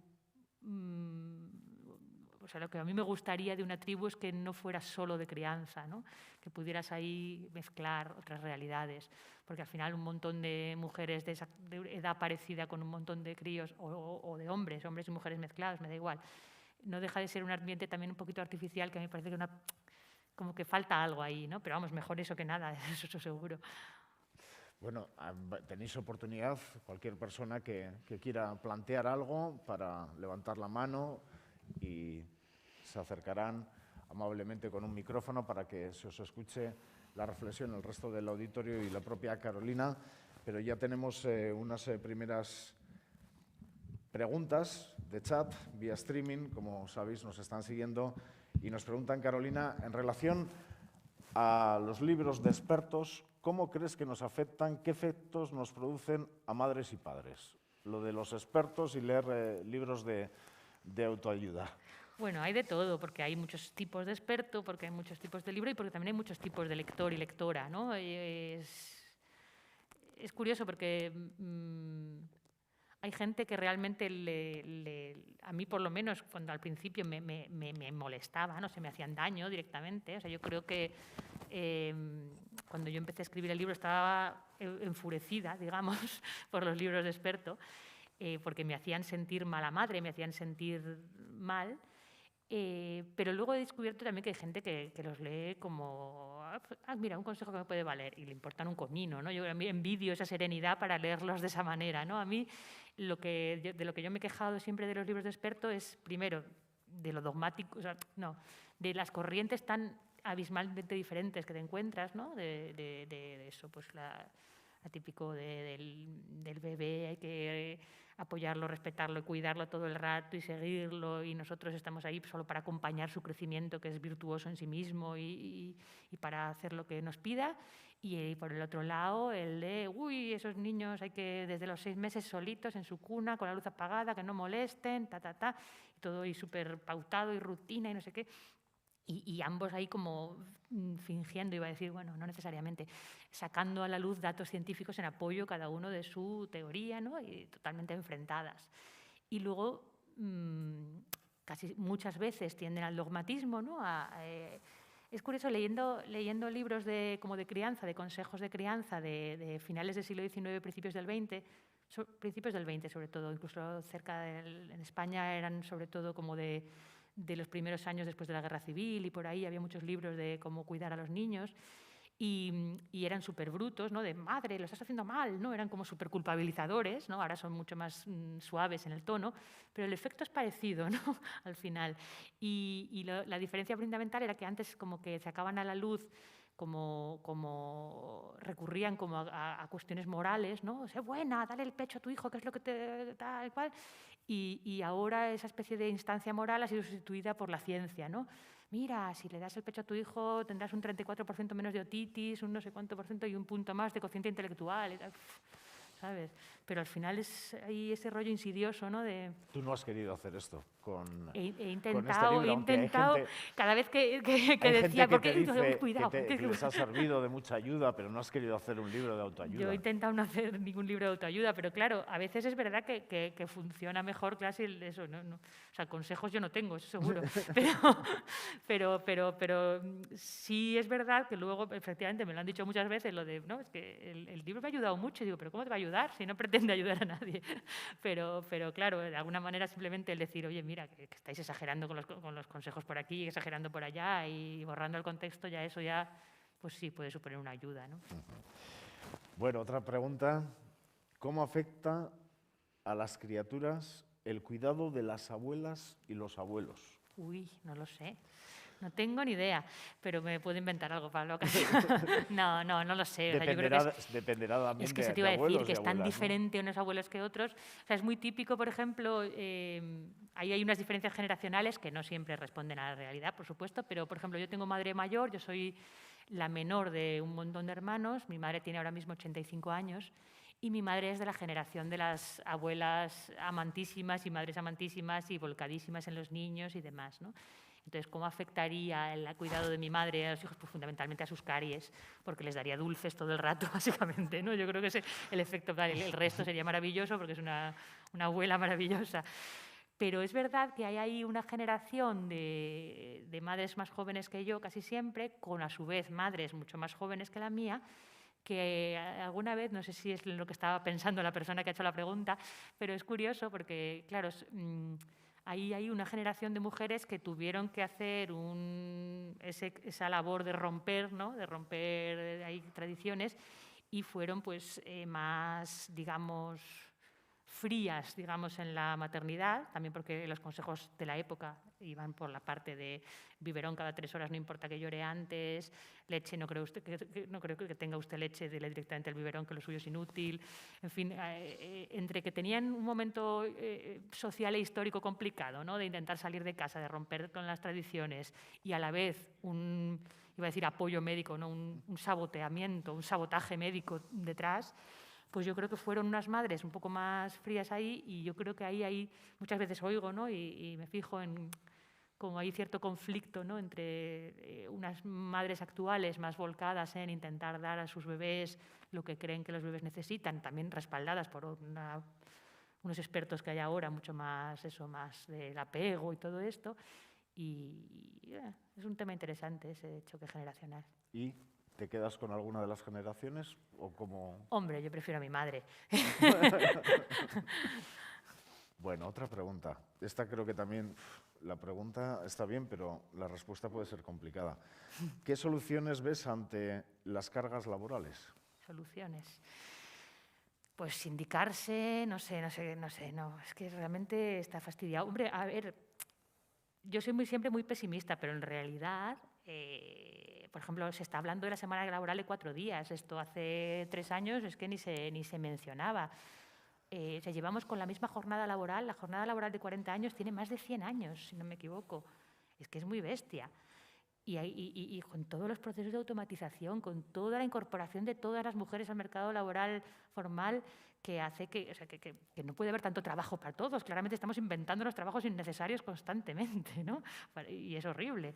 Entonces, por fin, en los últimos, año y medio, 2 años, se está hablando de reducir jornada. El sindicato del metal en Alemania, que es el más grande, así de obrero industrial, además tradicional, no me acuerdo exactamente cuál fue la propuesta, pero era justo una reducción de jornada pensando justamente en los cuidados, ¿no? Y en la conciliación. Entonces, es difícil, ¿no? Tenemos todas las de perder de alguna forma, pero es el momento. Y se está hablando cada vez más de eso, de intentar reducir jornada, de intentar acabar con esta especie de predominio abusivo del entorno laboral sobre el resto de la vida, ¿no? ¿Qué piensas cuando ves que los gobiernos se muestran preocupados por las bajadas de natalidad? Aquí, por ejemplo, esta es una de las comunidades donde el problema pues, es más grave todavía que en otros lugares del Estado. es un tema que a mí me interesa y me da, o sea, me pone así, es una situación un poco siempre ambigua, porque por un lado me fastidia mucho que se hable de la bajada de natalidad como problema social cuando el mundo está superpoblado. O sea, aquí no hay ningún problema de bajada de natalidad global. Lo que habrá será problema de que pues que a lo mejor dejamos de ser tan blancos. Pero bueno, ahora mismo, yo no le veo el problema. Una de las noticias decía, ¿no? Como han pasado 9 meses ya de la época de confinamiento, pues que hasta en pandemia, en confinamiento, ha bajado la natalidad, Claro, como diciendo, claro. hasta confinados en casa. Claro, pero es que, a ver, con las perspectivas de la gente no es tonta, la gente sabe que existen los métodos anticonceptivos, pueden pasarlo muy bien encerrados en casa sin necesidad de procrear si no ven su futuro mínimamente claro, ¿no? Y el futuro no está nada claro para nadie, es un momento de crisis tremenda. Los momentos de crisis siempre baja la natalidad y va a seguir bajando siempre, o sea, hasta que no se ponga... Pero ¿no te parece...? A ver, eso iba, que la bajada de la natalidad como tal a mí no me preocupa nada. Si las mujeres que no tienen hijos y los hombres que no tienen hijos fuera porque lo han decidido conscientemente, que tienen otras cosas que hacer, que no les da la gana de tener hijos, perfecto. El problema es la maternidad y la paternidad deseada y no realizada, del que hablaba antes, ¿no? El problema no es que tengamos pocos hijos, el problema es que la gente quiere tener hijos y no puede, ¿no? Y eso realmente a mí, por lo menos, me parece muy triste y muy doloroso. Habrá ecologistas que digan, pues mejor, porque así somos menos y tal, pero a mí parece, no sé, me parece que tener hijos es una parte tan, puede ser, no quiero ser dogmática yo, pero no puede ser una parte tan consustancial de la vida, y el deseo de maternidad o el deseo de paternidad me parece un deseo tan firme cuando surge, que me parece muy triste o muy doloroso que no pueda ser realizado. ¿Estás más convencida de la gente quiere tener hijos? Hombre, esto cada uno... No es toda la gente, pero está claro que pero eso... quiere tener hijos, pero no puede. ¿Estás más convencida de esa afirmación a la gente prefiere mirar a una vida más individualista, yo no quiero problemas, voy a... O sea, por supuesto que hay también hay de todo y hay también de ese, ¿no? Y no necesariamente individualista, sino, por ejemplo, yo conozco gente que no quiere tener hijos por cuestiones casi ecológicas, ¿no? Y es una manera de comprometerse que yo personalmente no comparto ni entiendo, pero la puedo respetar y admirar incluso, ¿no? No sé. O sea, no necesariamente quien no tiene hijos está mostrando una actitud egoísta o individualista, ¿no? Hay muchas maneras de cuidar, de comprometerse, de estar, ¿no? para los demás. Pero creo que, no estoy segura, pero diría que la maternidad y paternidad no satisfechas por cuestiones de contexto, digamos, es mayor problema o mayor digamos, porcentaje de falta de natalidad, digamos. Nos insisten vía chat en el tema laboral. ¿Y qué soluciones ves ante estas cargas laborales? Ya apuntabas lo de jornadas semanales de Claro. O sea, de mira, 4 días. llamarlas cargas laborales ya me parece un primer paso muy bueno, porque es verdad que siempre se está hablando de las cargas familiares, las cargas de cuidados, coño, las cargas, ¿por qué no llamamos carga a lo otro, ¿no? La carga laboral. Sí, o sea, y las soluciones son las que son, ¿no? La lucha de clases, básicamente, es que no hay mucho más. Somos más, ¿no? Yo creo. Eso es una ventaja. Bueno, a ver, otra reflexión, otra pregunta. La soledad de la maternidad y cómo se agudiza cuando en la adolescencia aparecen conflictos, consumos, cómo se juzga, cómo se culpabiliza. Vaya tema. Sí, es verdad. Yo siempre hablo de la soledad de la maternidad como esa soledad que es muy clásica y muy típica de los primeros meses de los bebés, ¿no? Porque luego, de alguna forma, parece más factible ir reconstruyendo redes, ¿no? Te reintegras un poco a la vida. Pero es verdad que a veces la maternidad o la paternidad se siguen viviendo muy en solitario y se pueden complicar mucho. Yo creo que ahí... No lo sé. Yo creo que ahí hay un tema importante de eso, de intentar formar redes, intentar buscar apoyo siempre, intentar buscar apoyo específico, no profesional, sino de buscar un grupo de apoyo para cada ocasión o de... Pero tú en el libro también, si no te he entendido mal, lo que también intentas aportar al lector es que no se culpabilice de los actos o de cómo vaya a transcurrir en muchos de los casos de esas criaturas, ¿no? Claro, ese es un tema también muy importante, que es el de eso, de que nuestra ideología ambiental, digamos, nos insiste en que nosotros somos los responsables y los causantes, ¿no? de lo que les pasa a nuestros hijos, cuando no es así, ¿no? O sea, la típica noticia del asesino de no sé dónde que mató a 17 personas y todo el mundo piensa, uy, su madre, ¿qué le haría? ¿No? O sea, hay un poquillo ahí eso, ¿no? En la literatura, en las novelas, en la prensa, siempre está la idea de, ¿no? de una madre que algo habrá hecho. La misma educación, dos hijas diferentes. Claro, efectivamente, y es que no es así. Hay un libro magnífico que a ver si alguien reedita en español porque está súper agotado, que se llama, vaya por Dios, ahora me voy a acordar,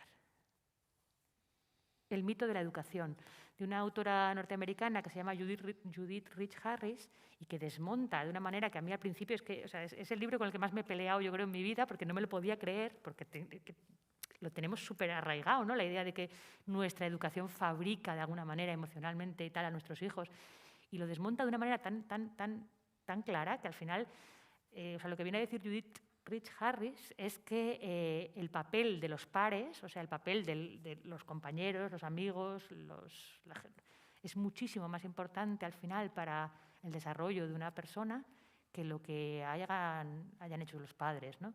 Y algo de eso hay, o sea, quizá ella exagera un poco por un lado, hay más que ver por acá y tal, y además los padres de alguna manera también somos responsables de en qué entorno echamos a vivir a nuestros hijos, pero medianamente responsables. Pero yo creo que vivimos obsesionados con la idea de que somos nosotras, ¿no? Yo tengo un montón de amigas que si el niño se muerde las uñas dicen, ay, lo tendré estresado, ¿qué habré hecho yo? Coño, que tú no has hecho nada, a lo mejor ha sido un compañero de clase que le está, o nada, o se muerde las uñas porque a lo mejor es hereditario, yo qué sé, ¿sabes? Que, en fin, que vivimos ahí con esa idea, ¿no? Todo el rato muy culpabilizadora y muy... Y también con un poco de fantasía de control. Perdona, tu hijo ya es un ser humano que está aquí y tiene su vida y tú no vas a poder estar para todo, ni es culpa tuya, ni tampoco es capacidad tuya, ¿no? Otra, el aprendizaje del ejercicio de la maternidad, la paternidad, ¿cómo se podría promover hoy en día? ¿Desde las instituciones es posible? A ver, vuelve a decir. El aprendizaje del ejercicio de la maternidad, paternidad, ¿cómo se podría promover hoy en día? ¿Es posible desde las instituciones? No lo había pensado. Hombre, de alguna forma las escuelas de madres y padres son un poco esto, ¿no? No es tanto el ejercicio de la maternidad y paternidad, así dicho, parece como que te tienen que dar un cursillo. Y no hace falta, ¿no? Yo creo que, pero sí está estudiado, digamos, que el poder hablar de maternidad con otras madres y de paternidad con otros padres y poner un poco en común los problemas de la crianza, ver que todos nos parecemos bastante en el fondo y que a todos nos pasan cosas parecidas y poder pedir ayuda cuando toca, etcétera, eso ayuda mucho a aprender a ser padre, a aprender a ser madre.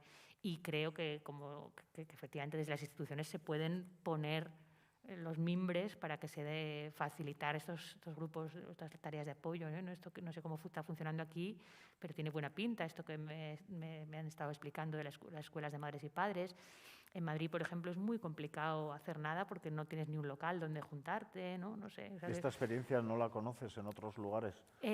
Sé que existen escuelas de madres y padres, charlas en escuelas, pero no sé si es exactamente igual. Y en general, pues eso, hay, yo qué sé, pues a veces en los centros de salud una sola matrona porque le apetece y porque lo monta ella, deja un espacio, monta tal y monta una pequeña revolución de barrio, ¿no? Propiciando unos grupos de encuentro que son muy importantes para muchas personas. Y otros lugares esto no pasa, o no hay un local donde empezar, o no hay alguien que tire y se queda. Entonces, sí, las instituciones yo creo que sí que tienen ahí un papel, sobre todo eso, de poner como la base o el mimbre para que esto florezca, no tanto de ir a enseñar a nadie lo que tiene que hacer. Nos sentimos identificadas, te dice una mujer, como madres y mujeres en tus reflexiones. Igual hay que trabajar más la corresponsabilidad familiar, madre-padre. Sí, totalmente. O sea, yo creo que totalmente y creo que o sea, hay muchas maneras de hacer esto, ninguna va a ser la medida estrella, la medida clave, ¿no? A mí me da un poco de rabia lo de los permisos iguales intransferibles, que nos los intenten vender como la medida estrella para conseguir la corresponsabilidad y a la vez la liberación de la mujer todo en uno, porque no funciona así, no funciona de esa manera tan clara. Es verdad que dar ocasión para cuidar ya es algo, ¿no? O sea, que los hombres tuvieran esa miseria de permiso era ridículo, pero desde luego no va a ser la herramienta estrella y clave para nada, ¿no? Y hay que reforzarla con muchas otras herramientas, y probablemente haya mucho que hacer con los niños y las niñas, ¿no? Es verdad que estamos muy centrados en abrir horizontes para las niñas, que los han tenido cerrados mucho tiempo, pero habría que hacer algo por abrir horizontes para los niños, otros horizontes, ¿no? Es igual que a las niñas les estamos intentando mostrar siempre que pueden ser astronautas y vulcanólogas y lo que se propongan y tal y cual. Necesitamos referentes de monitores de comedor, cuidadores de matrones, cuidadores de, yo qué sé, de escuela infantil, padres implicados. Yo creo que necesitamos que los cuidados se vean más y se vean como algo de padre y madre, de hombre y mujer, etcétera, desde muy pronto. Anímense, han hecho el esfuerzo de venir hasta el Palacio de Europa y estoy convencido que alguien quiere preguntar algo o hacer alguna reflexión. Los he dejado dormidos a todos. Lo siento. Ahí, ya tenemos dos. Pues se acercan con el micrófono para que les podamos escuchar, todo el auditorio.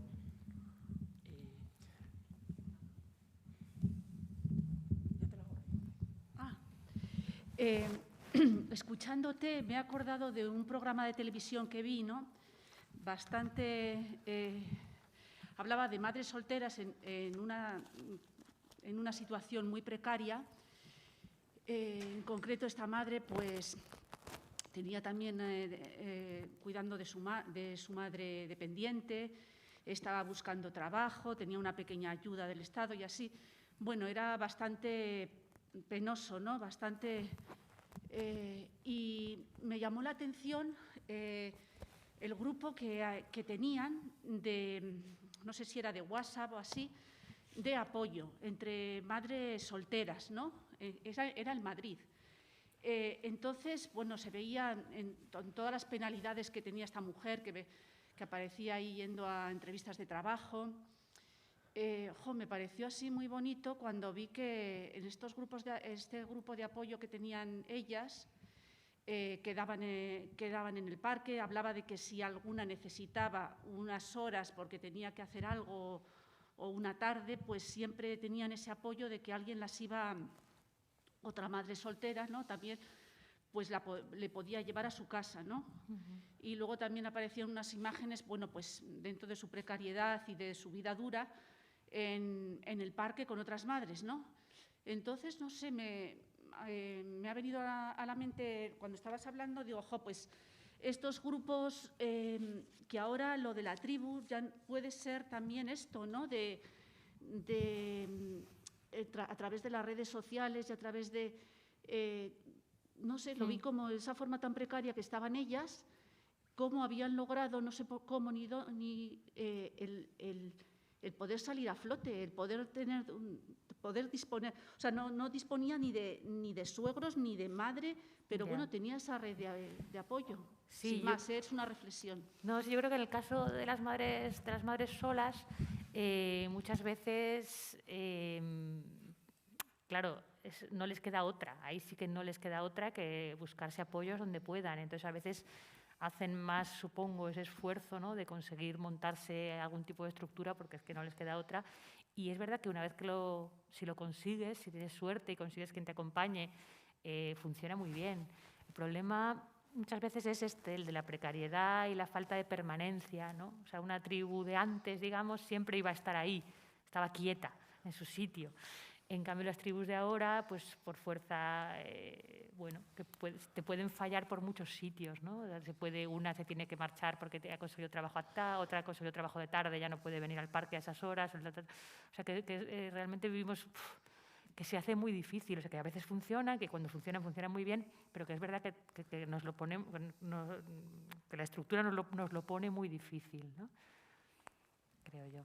Y las madres solas también me hace pensar que es otro de los temas que lo quería haber comentado antes, que lo del tema de los permisos iguales intransferibles, por ejemplo, que es muy loco porque del total de hogares con hijos, el 25%, sí, no exagero, no, era 25%, el 25% de hogares con hijos, no del total de los hogares, son monoparentales. Entonces, que tu medida estrella sea permisos iguales intransferibles, cuando bueno, ya estás viendo un cuarto, uno de cada 4 hogares, no hay esa otra persona con la que compartir los cuidados, pues ya es bastante revelador, ¿no?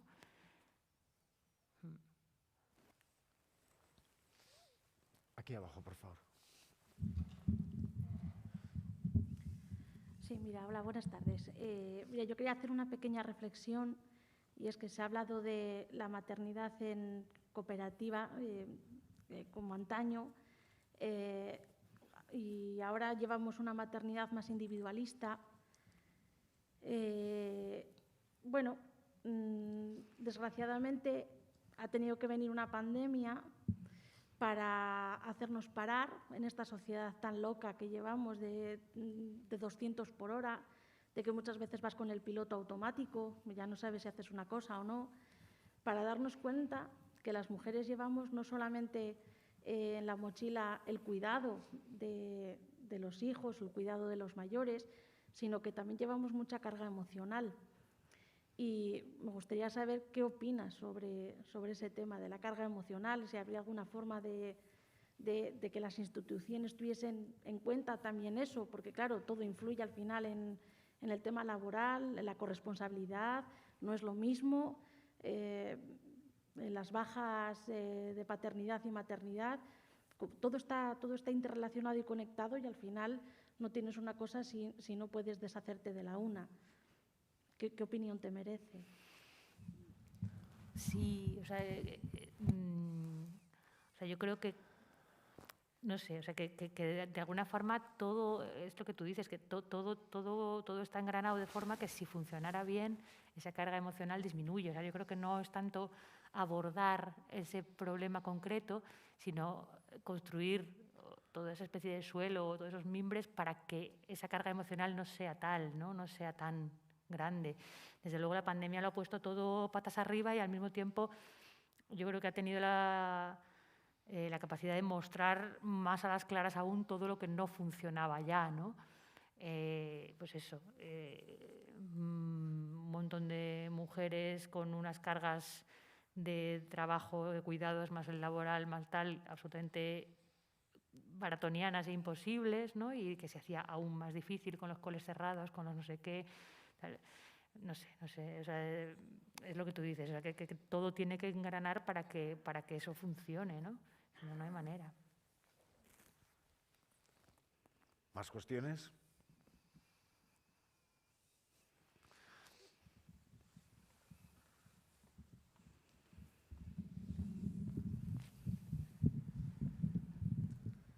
Buenas, yo solo quería decir una cosita.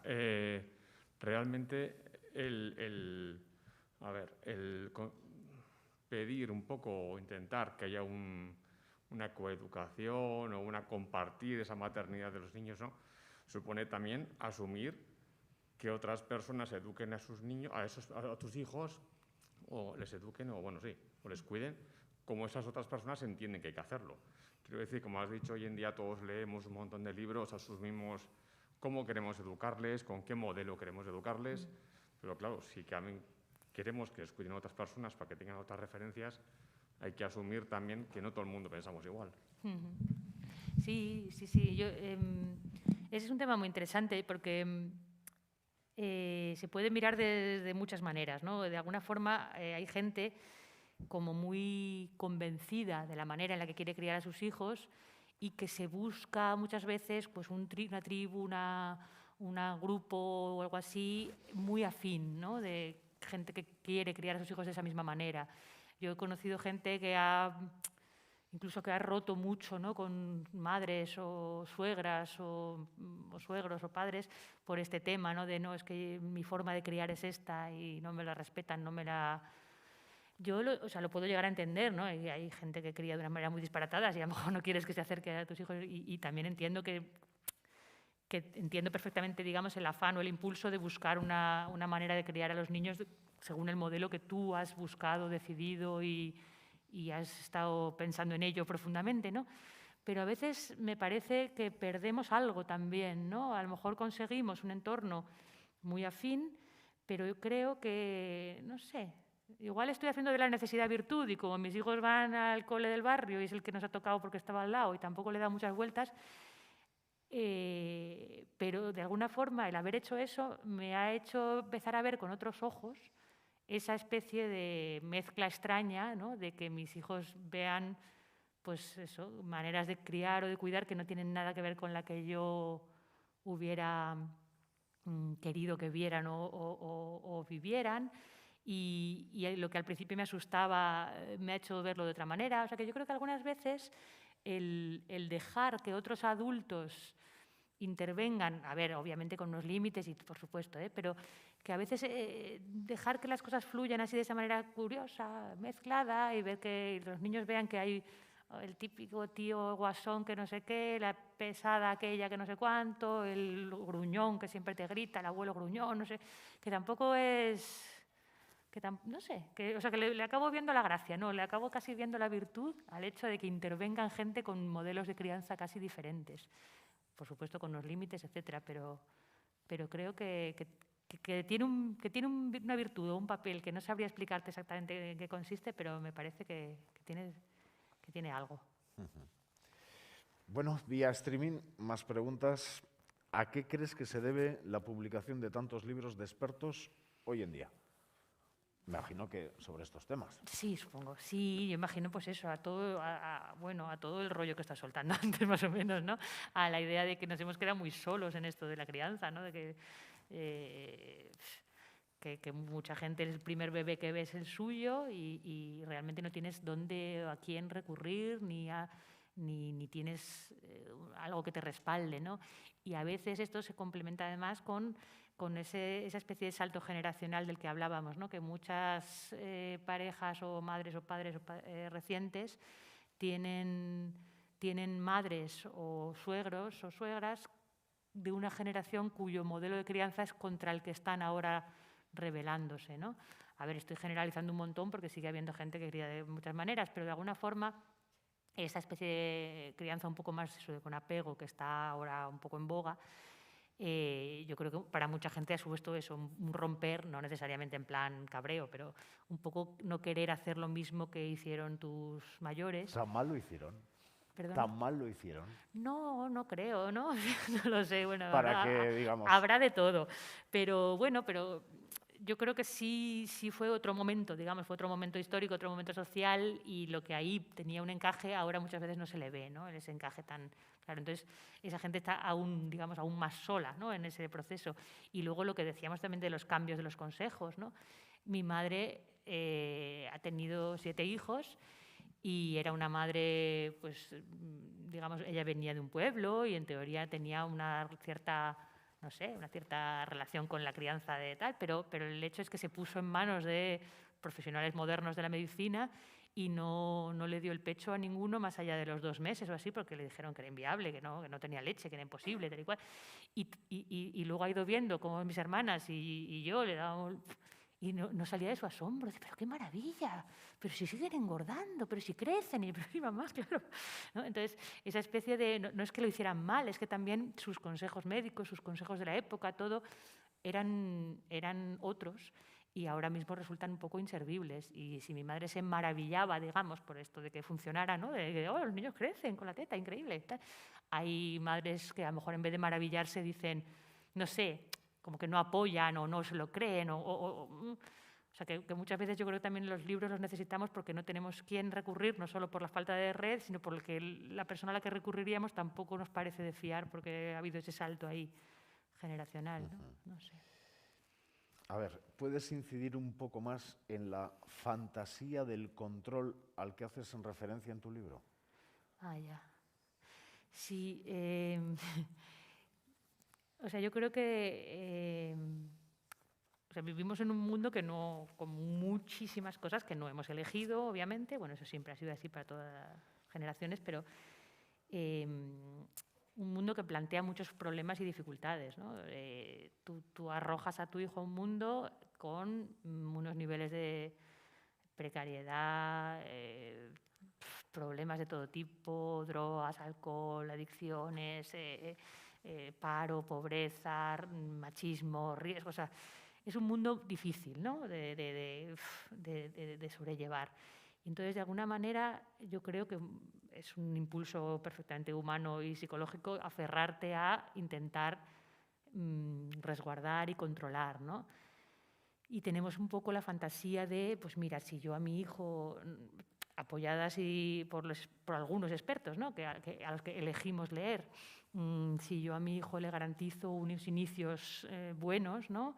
Pues eso, lactancia, demanda, todo el tiempo que tal, acompañamiento respetuoso, cuidado, mucho apego, etcétera, pues le estoy sentando unas bases para que este niño en el futuro, esta niña, pues pueda ser más feliz, pueda vivir mejor en este mundo, ¿no? Entonces, muchas veces yo creo que eso, que hay un poco de fantasía de control y que lamentablemente pues es estupendo, ¿no? Si a ti te va bien y a tu bebé te va bien y como familia os va bien hacer todas estas cosas que no tienen nada de malo, pero creerse que van a funcionar para el futuro, digamos, yo creo que es pues eso, que tiene algo eso de fantasía y que probablemente es más importante o útil, no sé, otro tipo de... No, iba a decir una tontería, nada, no, iba a decir que a lo mejor es más importante esforzarse, digamos, como militantemente en cambiar otros aspectos de la vida en común, ¿no? Más que esto, pero bueno, es una chorrada porque eso no está en nuestra mano tampoco.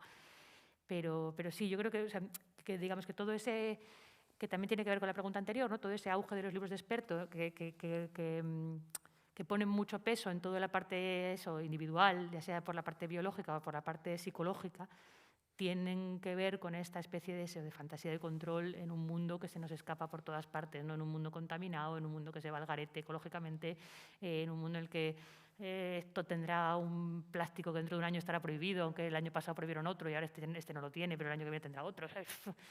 Es tan, digamos, tú, una madre reciente, y supongo que un padre también, ve tantas amenazas por todas partes que se aferra un poco, ¿no? Al, bueno, por lo menos esto lo estoy controlando yo.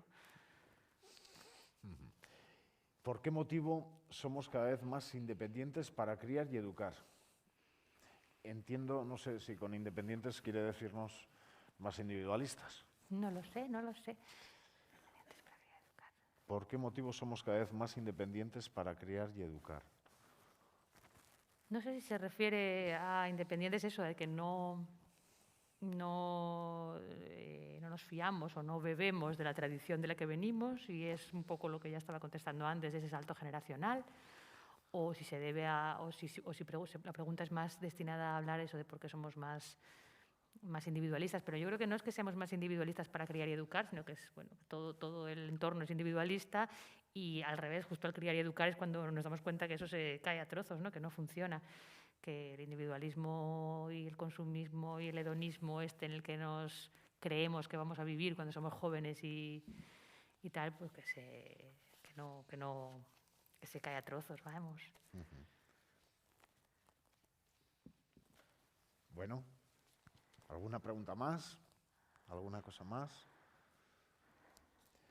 Yo, por mi parte, una última, Carolina.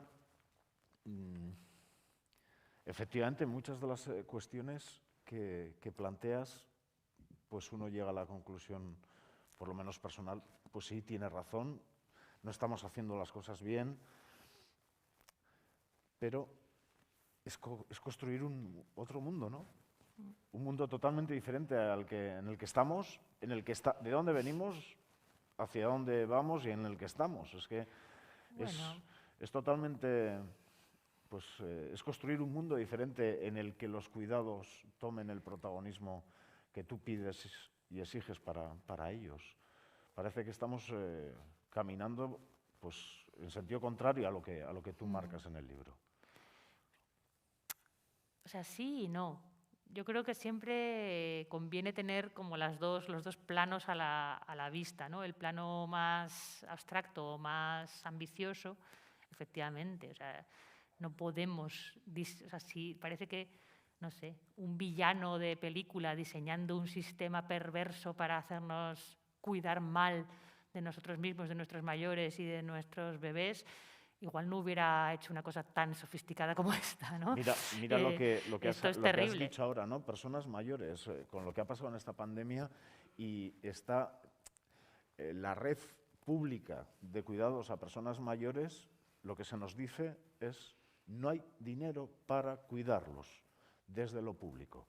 Hay que llegar a acuerdos con lo privado, concertar plazas con ellos. Y si no tienes concertado una plaza con ellos, si vas directamente a lo privado y pagas 3.300 euros al mes. Sí, es de locos.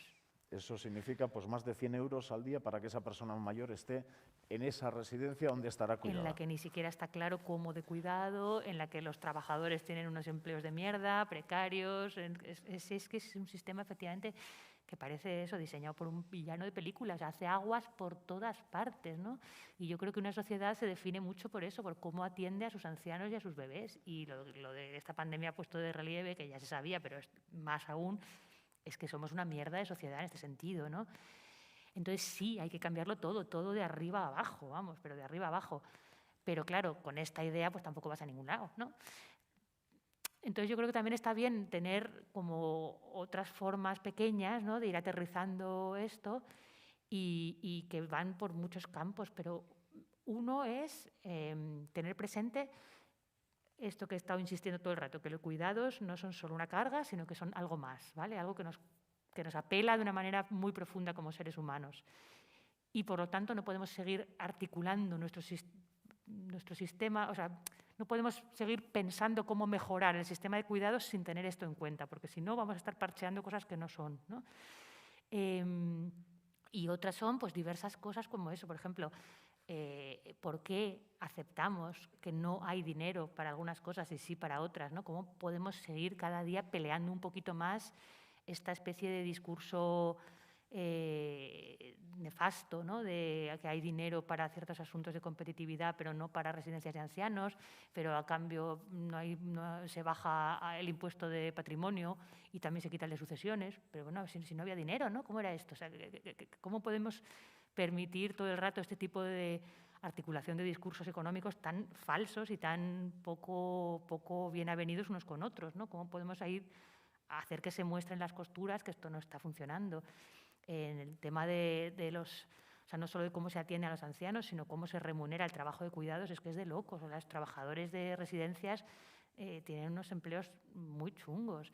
Y lo que decía antes del empleo doméstico, ¿no?, que seguimos sin tener a los trabajadores domésticos dados de alta en el régimen general de la Seguridad Social, que los empleados domésticos en este país, que tenemos un índice de trabajo doméstico altísimo, solo tienen más que nosotros, bueno, los países de Caribe y América Latina, y no me acuerdo si algún otro de Europa, somos de los más altos.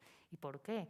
Porque somos un país bastante desigual, que eso hace que haya salarios muy bajos, salarios altos, y entonces eso encaja, porque tenemos un sistema público de provisión de cuidados desastroso, bueno, desastroso, sí, bueno, tirando desastroso, vamos, y que no cubre con las necesidades de cuidado, pero también porque no tenemos una manera de cuidar personalmente un poco apropiada, porque siempre se habla eso de cómo, o sea, el empleo doméstico en España es alto, los índices de empleo doméstico, porque se supone que no hay suficientes residencias, suficientes escuelas infantiles, suficientes y tal, pero es que solo a base de residencias y escuelas infantiles no arreglas los problemas. Lo que muchas veces no se quiere ver o mirar es que, por ejemplo, los índices de trabajo parcial en Suecia, en Finlandia, en Noruega son altísimos. Hay muchísimas personas que trabajan muchas menos horas. Aquí en España se ve eso como una lacra subdesarrollada, el trabajo parcial, pero el hecho es que en países mucho más desarrollados y mejor organizados lo hay. ¿Por qué? Porque hace falta tiempo para cuidar también, ¿no? O sea, que no todo puede ser institucionalizado en los lugares adecuados, ¿no? Entonces, creo que también el auge, o sea, la tasa excesivamente alta de empleo doméstico en nuestro país responde a permisos de paternidad y maternidad cortos, a falta de eso, de sistemas de permisos con los que cuidar y a un montón de cosas más. Pero para empezar a cambiarlo todo, digamos, yo creo que una de las tareas es, por ejemplo, apoyar ese tipo de reivindicaciones, ¿no?, de las trabajadoras domésticas, por que se ratifique un convenio que además está firmado desde hace la tira de años y no se hace, para que tengan derecho a paro, para que tengan unas condiciones laborales un poco dignas, porque además es que es inviable. O sea, una familia, a no ser que sea del cuarto quintil y el quinto quintil de renta, es inviable que de su salario detraiga otro salario. Solo está funcionando porque el salario que saca de ahí es una miseria y además no está de alta en la Seguridad Social. Entonces, desde el momento en que no pueda funcionar porque de verdad esté articulado un sistema de empleo doméstico decente, esto revienta. O sea, por fuerza vamos a tener que reducir jornadas o hacer, no sé. O sea, que este tipo de parches hacen que las cosas sigan funcionando mal que bien cuando es que no hay manera. ¿Alguna cuestión más? No digan luego, o no digáis luego lo de yo le habría preguntado. Pues muchas gracias a todos. Gracias a ti, Ismael, y gracias a todos. Gracias, Carolina. Las 7:06. Todavía podéis disfrutar de una terraza igual, hasta las 8. Es verdad. igual por eso no hay más preguntas. Claro, todo el mundo. Que las cervezas, algunas cervezas también aparecen en el libro de Carolina. En alguna terraza, por cierto. Pues muchas gracias, Carolina, por acercarte a Vitoria-Gasteiz. Gracias. Hasta luego.